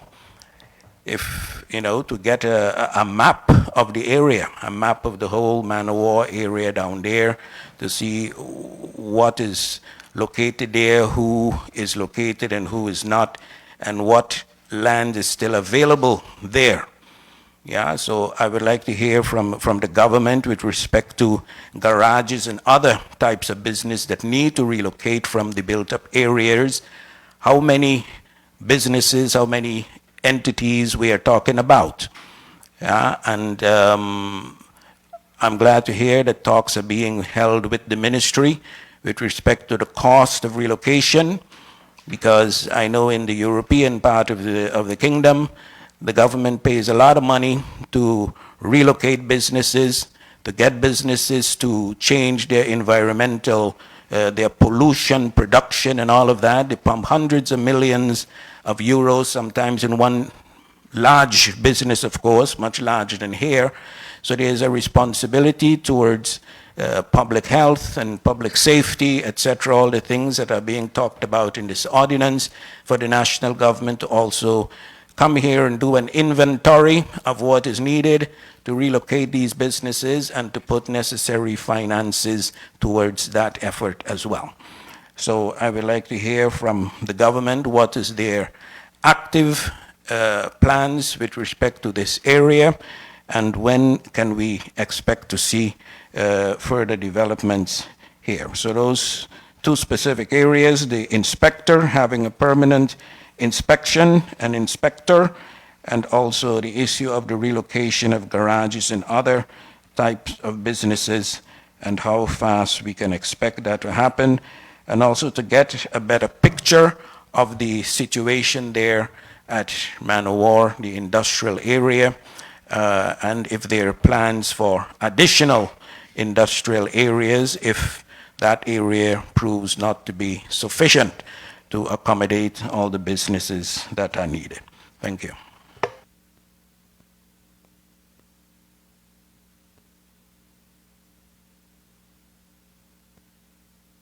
Thank you, Councilman Glenville Schmidt. Our third speaker is Council Lady Raquel Spanner Carty. Thank you, Madam Chair. I too said all I needed to say during the Central Committee deliberation. I just had one question that the unit manager of Etihad didn't answer during his presentation. He mentioned something about something being pushed or shifted to 2029, and I asked him to explain what he meant with that it wasn't clear, and that answer is still outstanding. Thank you. Thank you, Council Lady Spanner Carty. Fourth and final speaker in round one, Councilman Clyde Van Putten.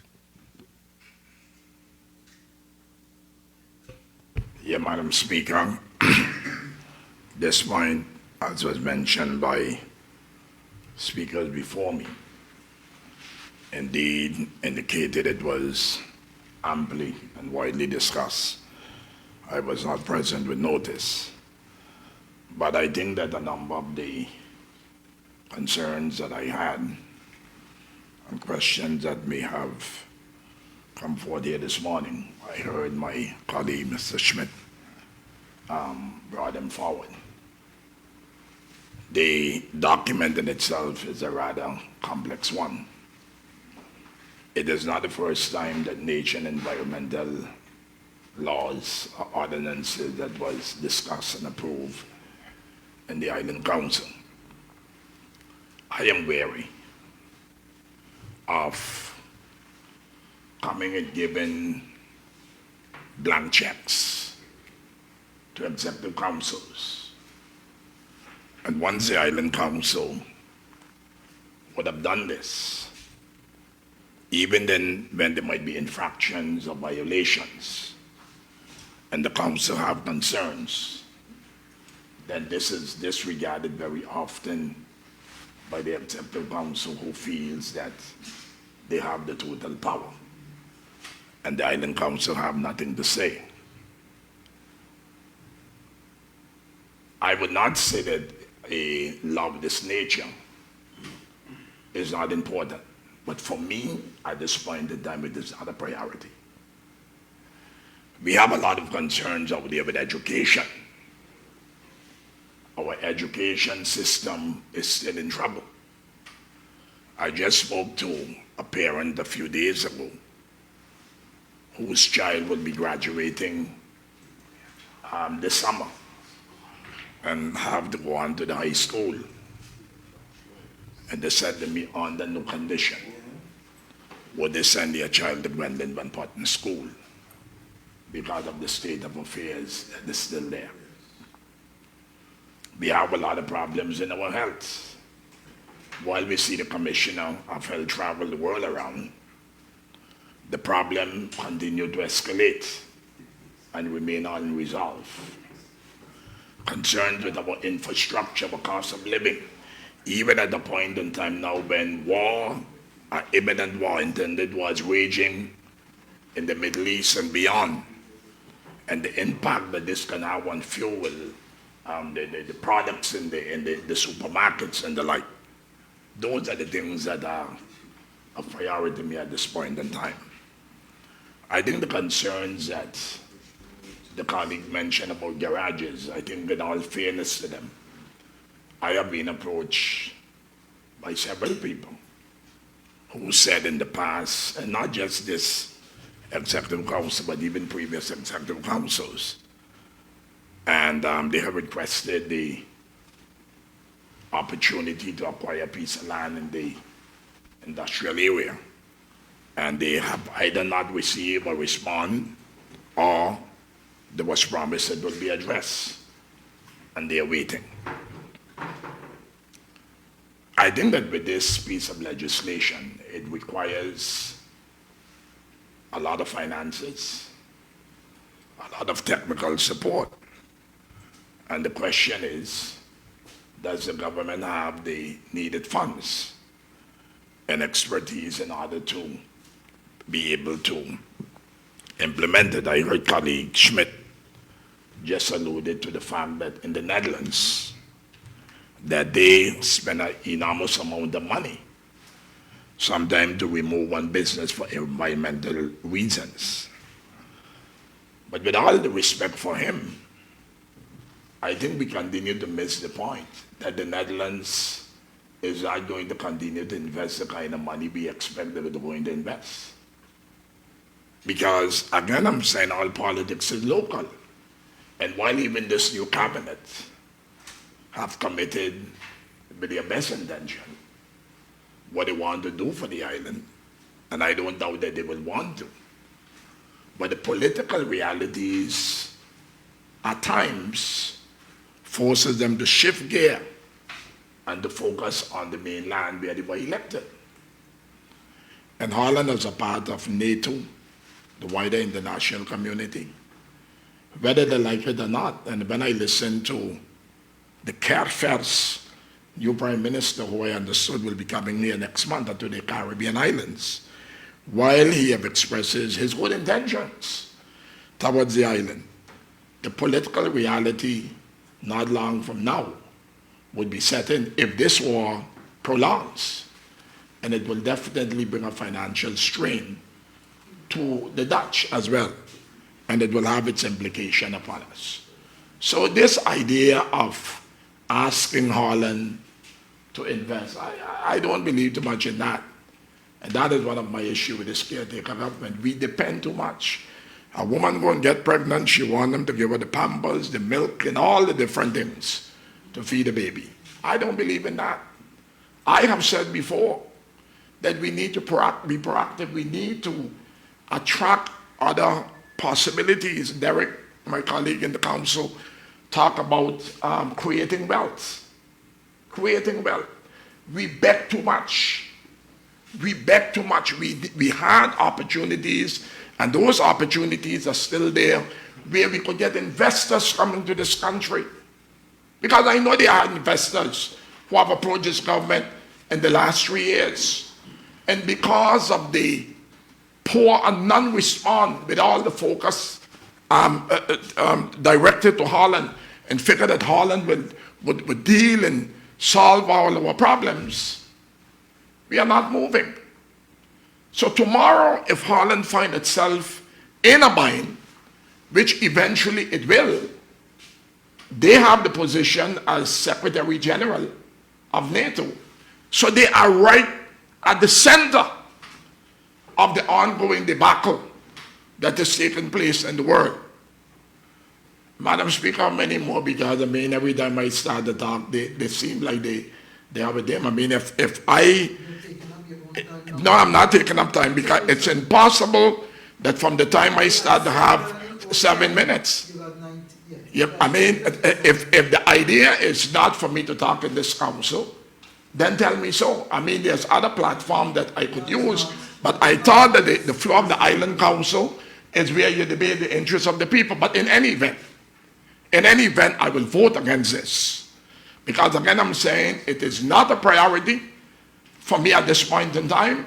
And again, I'm saying I cannot trust this caretaker government to loosely give them laws, Madam Speaker. And once you have the laws, then you abuse the law. And when questions are being asked, you're being called liar, you're being disrespected, and your capacity as a member of the Island Council. And therefore, Madam Speaker, when this piece of legislation comes before this council for voting, my vote will be no. Thank you very much. Thank you, Councilman Clyde Van Putten. Commissioner Leerdam, you have the opportunity to respond to the questions of the council members before we go over to the council making a decision on the environment ordinance. You may speak. Thank you, Madam Chair. Thank you very much for the floor. I will answer the questions as they came in. Councilman Derek Simmons, 1 minute. Let me get it.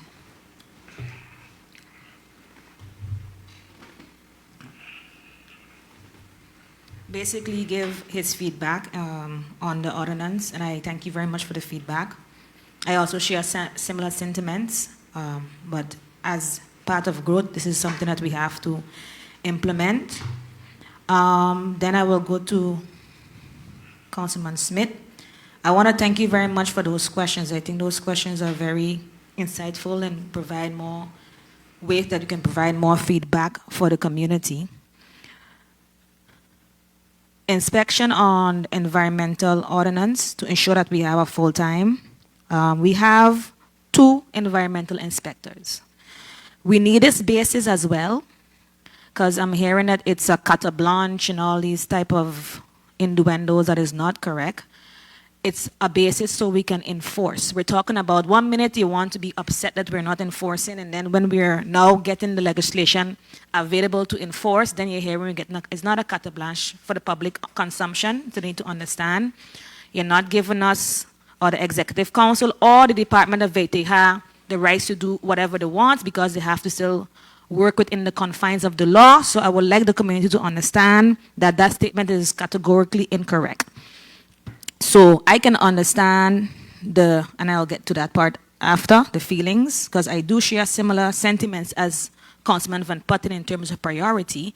But at the end of the day, this is part of the growth. Government have to do things at all facets, and we need to be able to work towards protecting the environment / enforcement, because we get all complaints every day about these things. So we have 2 environmental inspectors, full-time, But now with this legislation, it also helps us enforce better. Again, with the assistance of ODNL, areas where it becomes complex and we need support to understand, in terms of enforcement, they will be there to give the assistance based on the request of OLA. Government of St. Eustatius will say, okay, now when it comes to this, it's become a bit difficult. Can we get us some assistance here? And then they will provide the assistance in whatever area that is needed. When it comes to Manowar, I definitely agree with you as well. We have been in discussions about cleaning up Manowar, and then it becomes politically or unpolitically sensitive because they're... Go ahead. Councilman Derek Simmons, you have a point of clarification? Yes, you may, Councilman Simmons. Yeah, I just for note, if you are aware, there's another place also called Manowar. And if you look at the old map, I was trying to find out whether it's in this building. You will see Manowar next to Lawyer. It's there behind the mountain, just before you get to the resort. I pointed out a while back to Domain, if that's an issue, because one time I was making up a permit and it spoke about Manowar, and I tell him I know where Manowar is and it's not down there. And there seems to be not a problem. And why I am highlighting this is be careful with those names and legal documents that people start claiming property where the property don't exist. Councilman Simmons, thank you for that clarification. Commissioner, you may proceed. Thank you, Councilman Simmons, and that's something definitely we will have to take into consideration because I definitely didn't know that history and didn't know that they had two. So we were talking about now the industrial, just for information purposes. We're looking at, there's a lot of persons who have land that has been distributed, have not been using it, so we're in the process of looking at the area and cleaning it up because we also have companies there, that has a very good uitzicht view, and then we have other companies around that, have a bunch of junk and old cars and stuff like that around, so we're trying to make the area a bit more appealing as well for the type of industry we wanted to put over there. So of course, anybody who's going to be reallocated to have to live up to a level of standard. But with the hereby best as well, it also controls that. So all the discussions we're having about all the recs and all these different things, when it comes to garages, the hereby best controls that as well. So we will be seeing some improvements. It will be a hard learning curve, of course, because we have to now come out of the regular and move into what is needed because we're now enforcing, and I believe enforcement will cause some issues, but we have to understand that this is part of it. We have, as a growth for our island, we have to have enforcement because all the complaints that are coming in, when we enforce, this is part of cleaning up. One thing will be a discussion for the Island Council because I believe the Commissioner of the Land Policy is on its way, still being finalized, but eventually, we have to say how much garages we're going to have on the island. I mean, there was a very good question. Are we looking for a next industrial area? That's something that can be discussed within the land policy. Because right now, if everybody wants to open a business for a garage, again, we have a policy within the business licenses saying, okay, if you don't respond within 8 weeks, you have your automatic license. But then the reality is when we look at the SDPP, the spatial planning, and where you want to put it, it is not possible. But then the area that you will say you can go to, if it's already filled with all the different companies you're trying to reallocate, then the question is, what do we do? So I think we have to have these serious discussions. We have limited land capacity. We want to build social housing. We want to allow persons to be able to build their own homes. We are talking about all kind of different development, and we have to be, very conscious of what we're doing. And it's a very difficult conversation to have. In terms of speaking with the ministry, again, like I said, we follow up. I am not too impressed that they will provide the funding because, how it is be a back and forth. And that's why I said, for me, it's very important to keep the Island Council abreast because this is something that can be brought up to the other parliamentarians saying, hey, we're trying to enforce. There's all type of legislation that is passing. and for others, for us to be in compliance, we have to be able to have the financial responsibility to do so. We have a very limited budget that we are praying for to do a lot of dreams and goals and aspirations, but the reality is the budget is limited. And at the end of the day, the free allowance is not that free, because every time something comes up, the answer is take it from a free allowance. There was just an increase in the salaries for the civil servants because of the CLA agreement, and it of course have an impact in the budget of up to $1 million, and here comes take it from a free allowance. So at the end of the day, you have to make choices. Pay people, move a garage, pay people, make an investment, and these are very tough choices that we have to make. One, we have to comply with whether or not, so that's not a choice, and others we have to see how we're going to move around so we can make it a reality. So it is not that easy as we would want it to be. We're going to keep the pressure on, and where we will ask the Island Council to do their part to see if they can put some pressure on as well. In the event that there is no funding available, we will have to fund the reallocation ourselves. While I'm on that topic, we're working on a first budget amendment for the year, and within that first budget amendment, we're putting financing in the VTH department so we can enforce, as Councilman Van Putten said, other islands, they're more visible. We're working towards that to make sure that they have car, branded, uniform, because we're moving towards giving what is the boots? Nothing fines is boots fines, but there's 2 layers. We have now transitioned from going via the prosecutor for government to now give their own boots. We're ensuring that the personnel are equipped with tabs, also other areas, other tools that they need that we can carry out and enforce this. So this will be coming in the next budget amendment. So I'm asking the Island Council and your support when you see the budget amendment to put more money into the VTH department, that this is also supported. Because if we want to see the enforcement happen, these are the steps that we have been taking last year, and we want to make it a full reality this year, but financing is what we need to make that a reality.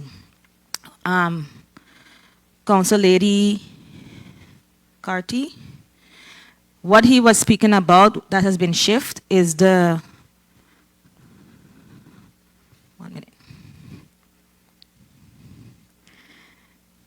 the 3-compartment septic was pushed to 2029 for businesses. So there's a grace period so they can have it implemented.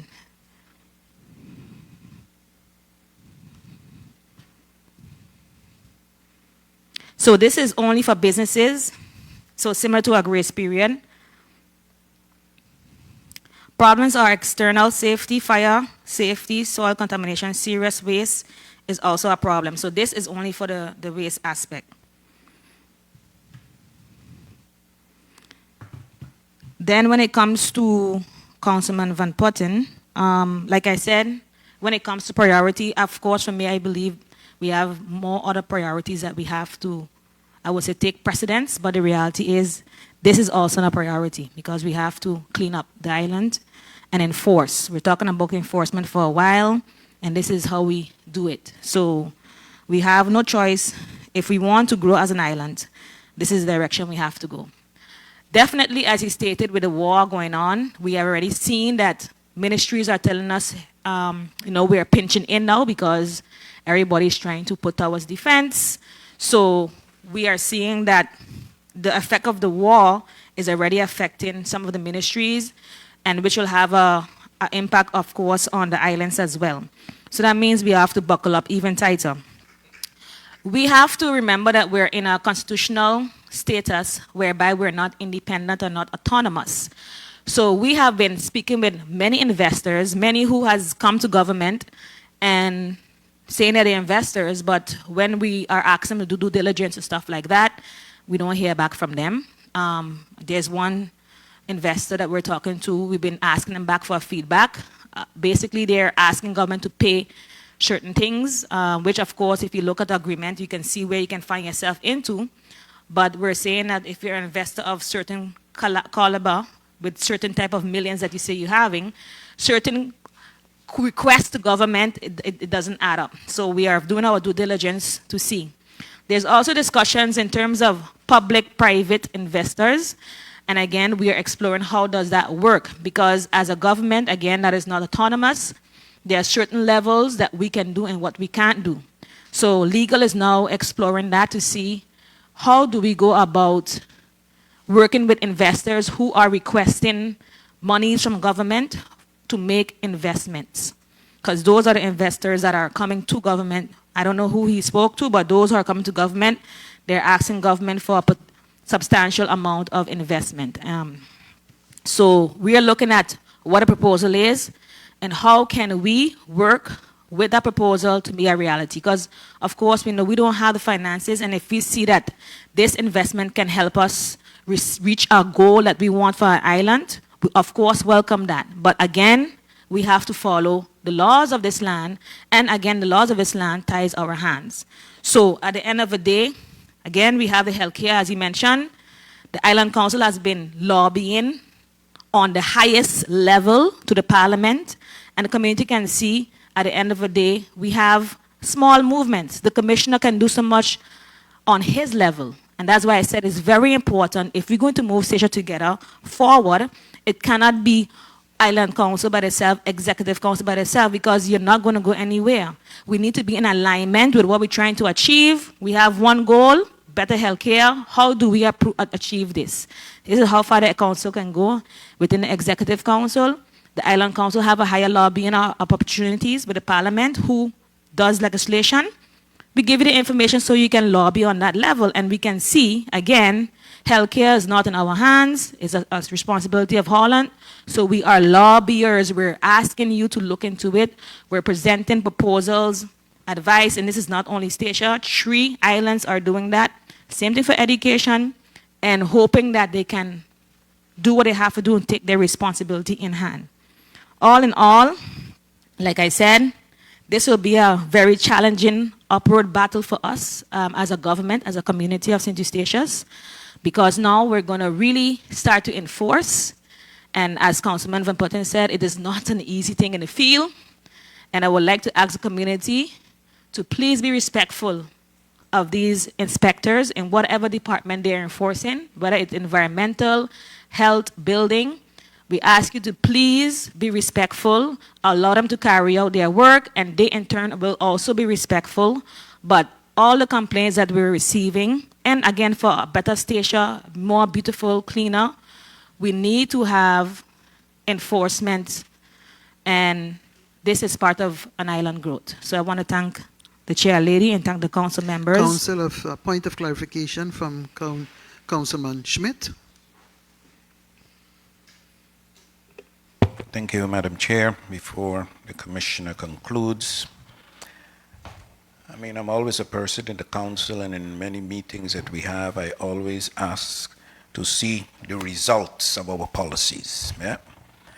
As we come and debate a lot of ordinances and policies, etc., but what is the results? What have the departments done? What have they achieved?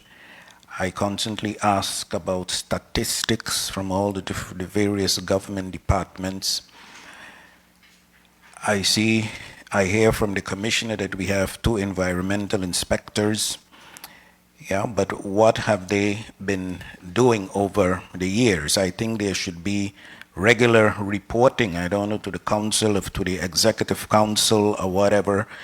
I mean, every year the police department doesn't fall under local government, but every year they call us in a meeting and they give us a police report and tell us, you know, how many accidents there were, how many arrests, how many this, how many that, different types of crime, etc., etc.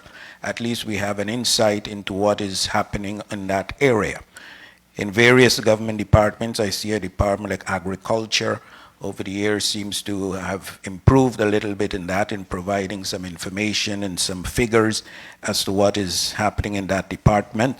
I think this department of VTH too should give some type of report. I think even once a year is too longer period, but at least every half year, every 3 months at least, because this is should be a very active department. Yeah, not only environment and spills, it also includes things like noise pollution and those type of things.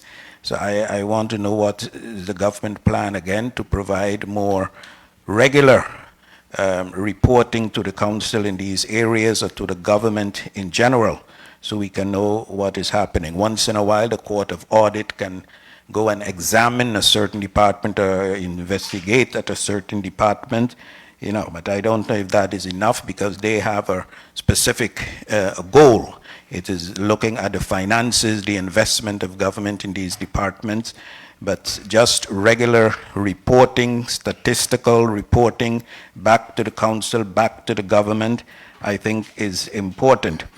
Also in terms of the inspectors and in general there at the department, I think in the previous agenda point, my colleague across also mentioned, you know, that if we're going to mandate, for example, it shouldn't be a one-man thing, that you put that authority in the hands of one person. Yeah, I think also in this area of environment, these type of decisions, there should be some internal process. I think I hear the commissioner mention something to that effect as well, that within the department, in other islands, you know, you see the head of the department for many years, since the Netherlands until his time. Yes, when you get a license, you get it from the head of the Department of Economic Affairs, for example. He's signing a permit on behalf of the minister. But there should be an internal process to make sure, you know, that all the different expertise are involved. I think, again, I heard a commissioner mention that, but also in the environmental area, you know, that the inspectors also have some type of rapport, feedback to the unit manager, etc. So my specific concern here was about the statistical reporting on the work of the departments, and then on this latest point, that there's also a form of some type of committee decision making at the department level when it comes to decision making in these areas. Thank you. Thank you, Councilman Smith. For future reference, I will ask all council members to be very concise with their points of clarification. Commissioner Leerdam, you may continue. Thank you, Madam Chair. I think that's an excellent point. They have reporting, but we don't have reporting in like what you're saying about data, statistics, like, okay, how many businesses open up and close per quarter. We do put it on Facebook, how many businesses open, when we put some stats, and how many building permits were issued. But I think, like you said, something like that, so you could see results of the growth. But also when it comes to enforcement, I think it creates a better picture as well. So that's something definitely that we'll be building in. And I think that's a very good recommendation that needs to be taken into account. What we have right now, the manager, we work along with the Department of, the country, Bonaire, not the country, but the other Openbare Lichaam, Bonaire. So we have, like, for instance, if our person for building permits is out, we factor in, we use their expertise, so we do not cut and have to say, well, okay, only one person may have a building permit who works on building permits, they're out sick or they're out on vacation, the process stops. We understand that we have a commitment and a service that we have to give to the community. So within that, we find a way to work together with the other islands, mostly Bonaire, and then we will factor in their assistance and say, well, okay, our person is out, can you please assist on this? And then we will keep the ball rolling. Definitely when it comes to mandating, of course, we have to ensure that there is a proper structure in place that is not only on one person. Like you said, it's structured properly. But definitely your request, I think that is an excellent point. But forward, I believe with the changes that will happen now, we're equipping the department more better, that they're able now to comply with additional, I would say, or not even additional, I think it should be part of the reporting process, and to come that we can send it to the Island Council. Once it passed through the Executive Council, we can send it on to the Island Council, and if there are need for discussions on it, then of course we can have those discussions. But in the end, all the inspectors, we need to have for sure now this in place that they can have the proper tools that is needed, because when you speak to the department, they are very much willing, they're eager, they have a very positive outlook, and I don't want to lose that energy because financing process that government is not putting our money where our mouth is. So with this budget amendment, we are basically focusing on VTH to ensure that we can really now put the fruits of our efforts last year we did with the training with Department of VTH for bath pullers, that we can actually now make it a reality and then give the environmental and all the inspectors the tools that is needed, because they need these tools so they can do their job, and they want to do their job. When it comes to, for instance, wrecks on the streets, government have a place to play there. We have to ensure that we have a place to put them. So we can't tell them, you're not taking the wrecks off the street, and then government is not compliant on their end, which means we need land again. So, we're going to have to make a lot of decisions that, again, goes to carry out this ordinance if we want to see enforcement be a reality. If we want to gather the results that we're talking about, we also have to make movements as a government, as an island council, to ensure that they can do their job, and it starts with this ordinance. So I do hope that the council allow the department to have the tools so we can book the results in success, because they have been working very, very hard. We have been putting monies into the department, into trainings, training in phases, ensuring that persons are up to date. We may not be able to send all at once, but we're working on sending them as they go. So again, I would like to implore the Island Council for your support on this matter. Thank you, Madam Chair. Commissioner Merkman, you would like to address the floor. You can address the floor, please. Thank you, Madam Chair. I would just like to address the floor related to these points that were raised where I'm the portfolio holder.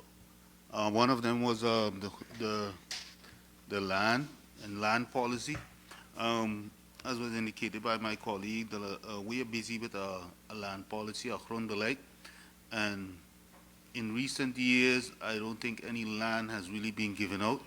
And one of the dilemmas, I want to address this point because I'm also getting queries from within the public, so I want to clear up some misunderstandings. At this moment, the government is waiting on the ground policy to look at how we're going to move forward. And before we move forward, of course, we will inform the Island Council as to, we will come with the ground policy to the Island Council. One of the issues that you have is that a lot of people are coming and saying, yes, we put in for land 5, 6 years ago, we haven't, or even sometimes even 20 years ago, and we haven't heard anything in return. I think that creates a dilemma for us, because if it's not recorded, we don't know that you put in for land. So in order, our goal is to have a fair and transparent process. So a decision would have to be made in conjunction with the Island Council, how we are going to tackle that. But it is expected that we will get this ground policy. I was expecting to have the ground policy already. So I expect to have the ground policy in the coming months. I hope sooner than later, because it is also, to a great degree, hampering the economic development of the island, where people, we can help maybe in people that really need land to get land so they can start to build. And as my colleague stated, there's a lot of people that have land that is not doing anything with the land. And that's something that we will have to remedy.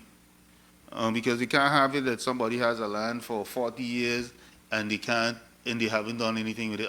There's also the misconception that if I have a foundation on the property, that it's mine forever. That's not the case. So those are some of the issues that we are dealing with, and also pertaining to the best with the wastewater. I think one of the commissioners, one of the council members mentioned about certain areas where there are challenges with wastewater, and We are aware of a couple of locations where they have challenges with the wastewater, and we have been trying to work as much as possible with those institutions. And we right now we are in the process of trying to come with a structural solution for any area that has these type of problems, that we can assist them.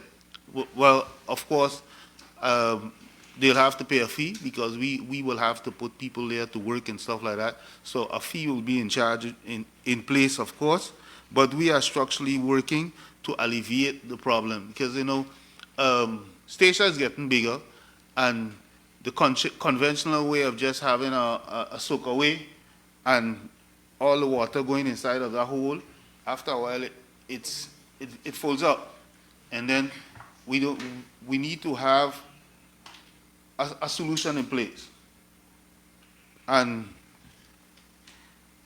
we are working on that. I think that's most of the information that I wanted to get to participate with the council at this time. But I await the Kronbeleid that we can move forward along with the council in coming to a fair and transparent process for all inhabitants of the island.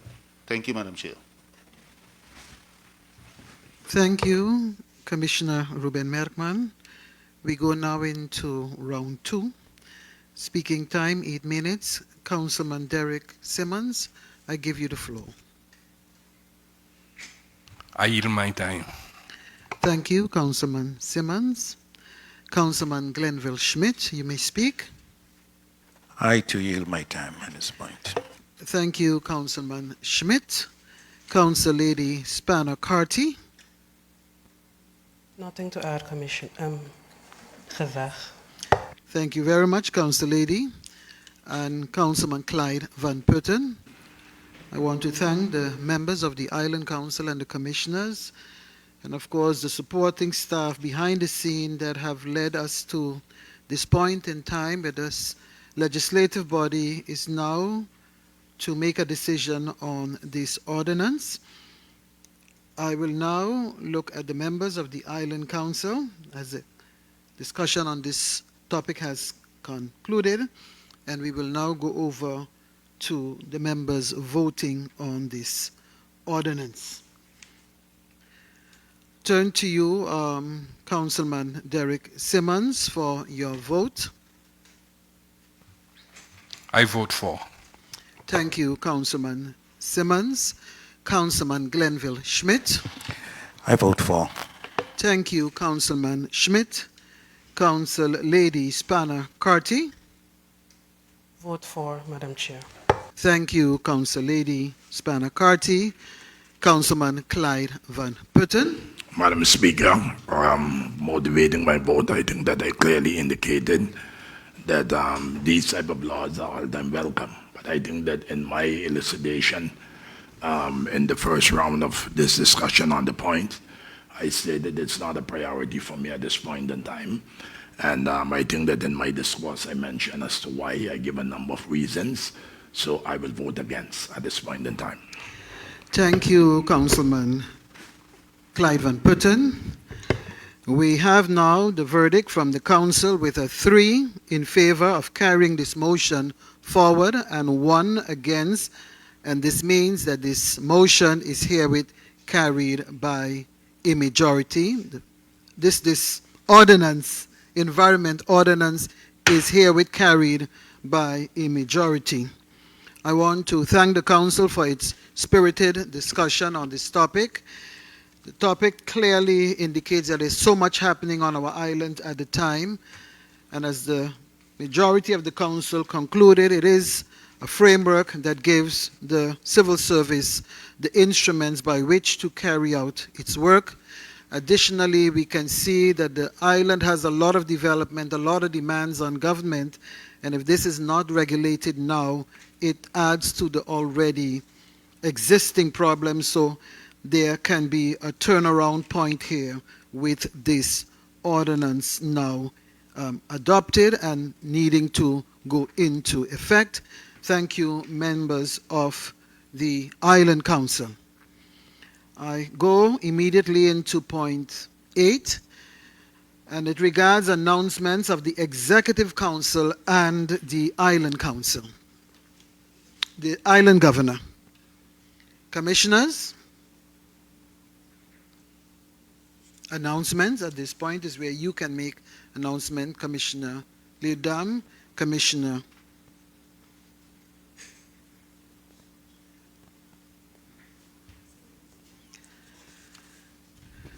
Thank you, Madam Chair. I was waiting on my colleague for information. I didn't realize it was my turn already. Yes, I would like to announce that I will be traveling to Aruba on Tuesday evening for a OCT meeting, and that's specifically relating to energy. And there's also, well, specifically relating to energy that I will be traveling. It has to do with looking at the possibility of acquiring projects financing for various projects on station. Thank you. Thank you, Commissioner Merkman. Commissioner Leerdam. Thank you very much. The one announcement that I would like to make is that on April 4th, we have Mr. Christopher Downcrit, who will be celebrating his 100th birthday. We all know this gentleman as an entrepreneur in Statia in Oranienstadt North for many, many decades with his business as La Esperanza La Duinkerque. And on behalf of the Executive Council and also the Island Council, I would like to wish him his happy birthday on his 100th birthday. Yes, that is correct. La Esperanza was Ruford Duinkerque, so let me stick to Mr. Duinkerque because I'm mixing up Christopher and Ruford. Thank you so much for your sharp mind, Councilman Schmidt. And I know it is customary here, and I will just give the council members an opportunity to say something on this occasion because it's not often that residents among us can reach this milestone. So, Councilman, I go a little off our usual business, but I know you as council too would like to express words of congratulations in advance. So, Councilman Derek Simmons.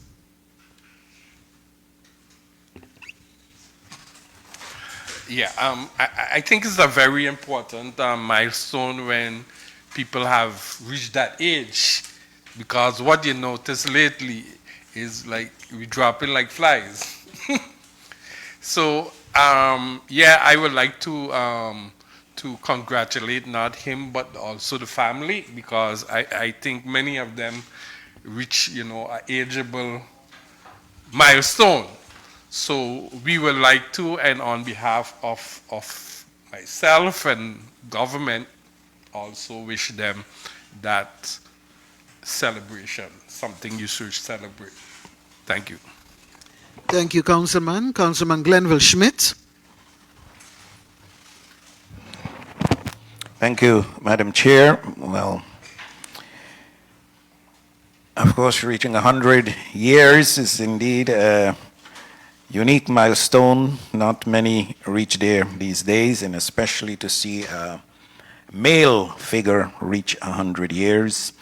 They say usually the women outlive the men in most cases, but it's good to see that also on the male side it's possible to reach that. Mr. Dunkert, of course, is well known in the community, also a business person for many years, provided services to the community of Statia, and always a very friendly and affable person, very religiously dedicated person as well.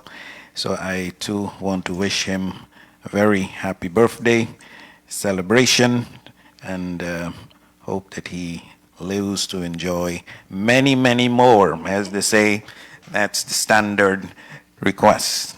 Thank you. Thank you, Councilman Schmidt. Council Lady Raquel Spana-Carty. Thank you for the opportunity, Gezag. I would like to join everyone in wishing him a early happy birthday, and I want to also especially extend congratulations to the family, because I think too when people reach this age, it's because of good care. And he didn't reach this milestone alone. So I want to thank the family for keeping him and taking care of our elders as we should. Okay, happy birthday, Mr. Dunkrit. Thank you, Council Lady Spanacarty. Councilman Clyde Van Putten. Madam Speaker, indeed, it is a momentous milestone when one would have reached the 100 years, almost, because you indicated it will be on the 4th. I think that I have known Mr. Dunkrit all my life. He was one of the cornerstone of the North, and I'm proud as a product of the North to say that the North have produced people in every sector of this community. I think you mentioned his brother Rufus, but I also know his parents, and they have been engine where businesses are concerned. And I think that he lived a very noble life together with his late wife, Miss Neville. As we know her, and I must confess that he have outlived her for so many years. And I think indeed it has to do with the love, the care of family members. But I know there are a number of other persons like Rosie and Terry and many others. The lady, Mrs. Scan, I think she's now deceased, and others who have contributed, to the longevity and the daily care of Mr. Dunkrit. And very often we don't give recognition to our people when they're alive. I know in other countries they name streets, buildings, and the like after them. I think that Mr. Dunkrit really deserves the recognition. And I would like to advise the government I know that in our system there's possibilities for what you call upstick decisions. And I would like to advise the government in consultation with the Committee for the Golden Rock League of Merit to honor Mr. Dunkrit on the day of his birthday. I know the holidays are coming up, but I think that it is a decision that government can make. And I think that while he's alive, I think it will be very much fitting, as was the case that we did with others who was able to acquire this milestone. And so I want to, from this vantage point of view, to congratulate him, wish him a happy birthday, and also members of his extended family, including the Seventh Adventist community, where he is a diligent and dedicated member. May it please you, Madam Speaker. Thank you very much. Thank you. Thank you, Councilman Van Putten. Thank you, members of the Island Council, Commissioner of Social Domains. Ruben Merkman, you may speak. Thank you, Madam Chair. I also would like to use this forum, this stage, to congratulate Mr. Dunkrit on reaching a century, a milestone that we don't get to celebrate. And I think it was mentioned by Councilman Smith that much men don't reach 100. Women, we had a lot more centurions in the female sector, sex, than the men. So what Mr. Dunkrit has achieved is, so yeah, and it, so on behalf of Social Domain and the Social Domain and the government, my colleague, we would like to wish Mr. Dunkrit many more years, and when he has his celebration on, I believe it's Saturday evening, it is my intention to be there. So to the family, I know quite a few of them. I know Terry is very involved and she's very dynamic when it comes to this. I want to congratulate her for always being around. And to his brother, George, also congratulations. So, but in general, to all the population of Statia, congratulations on a male And I want to stress male centurion. Thank you for the opportunity. Thank you, Commissioner Merkman. And in concluding, I would also like to expand the congratulations to the persons in home care, as well as those in the auxiliary home, and everyone who has touched his life in some way that has prolonged him until this time. I want to move now into the conclusion of our meeting for today, and that should be agenda point 9. We have come to the end of this Island Council meeting. Once again, I want to thank the members of the Island Council for a spirited, productive deliberation that has led to addressing a number of very important points for our island that is rapidly developing, and of course, all concerns are valuable as we move forward and have to sharpen our approach so that we can be prepared for that growth and at the same time safeguard our social but also our natural environment. Please join me in standing as we pay respect to the anthem and bring this meeting to a close.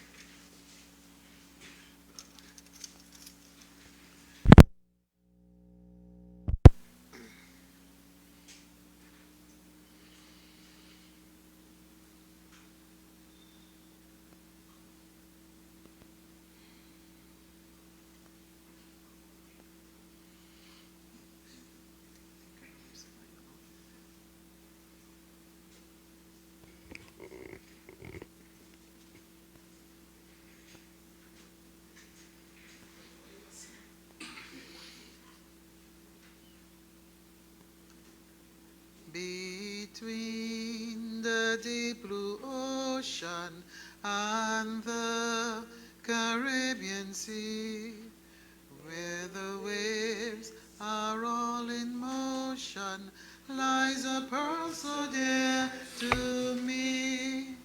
From Quill to Little Mountain, from Venice to White Wall, long ago a golden fountain, once a diamond waterfall.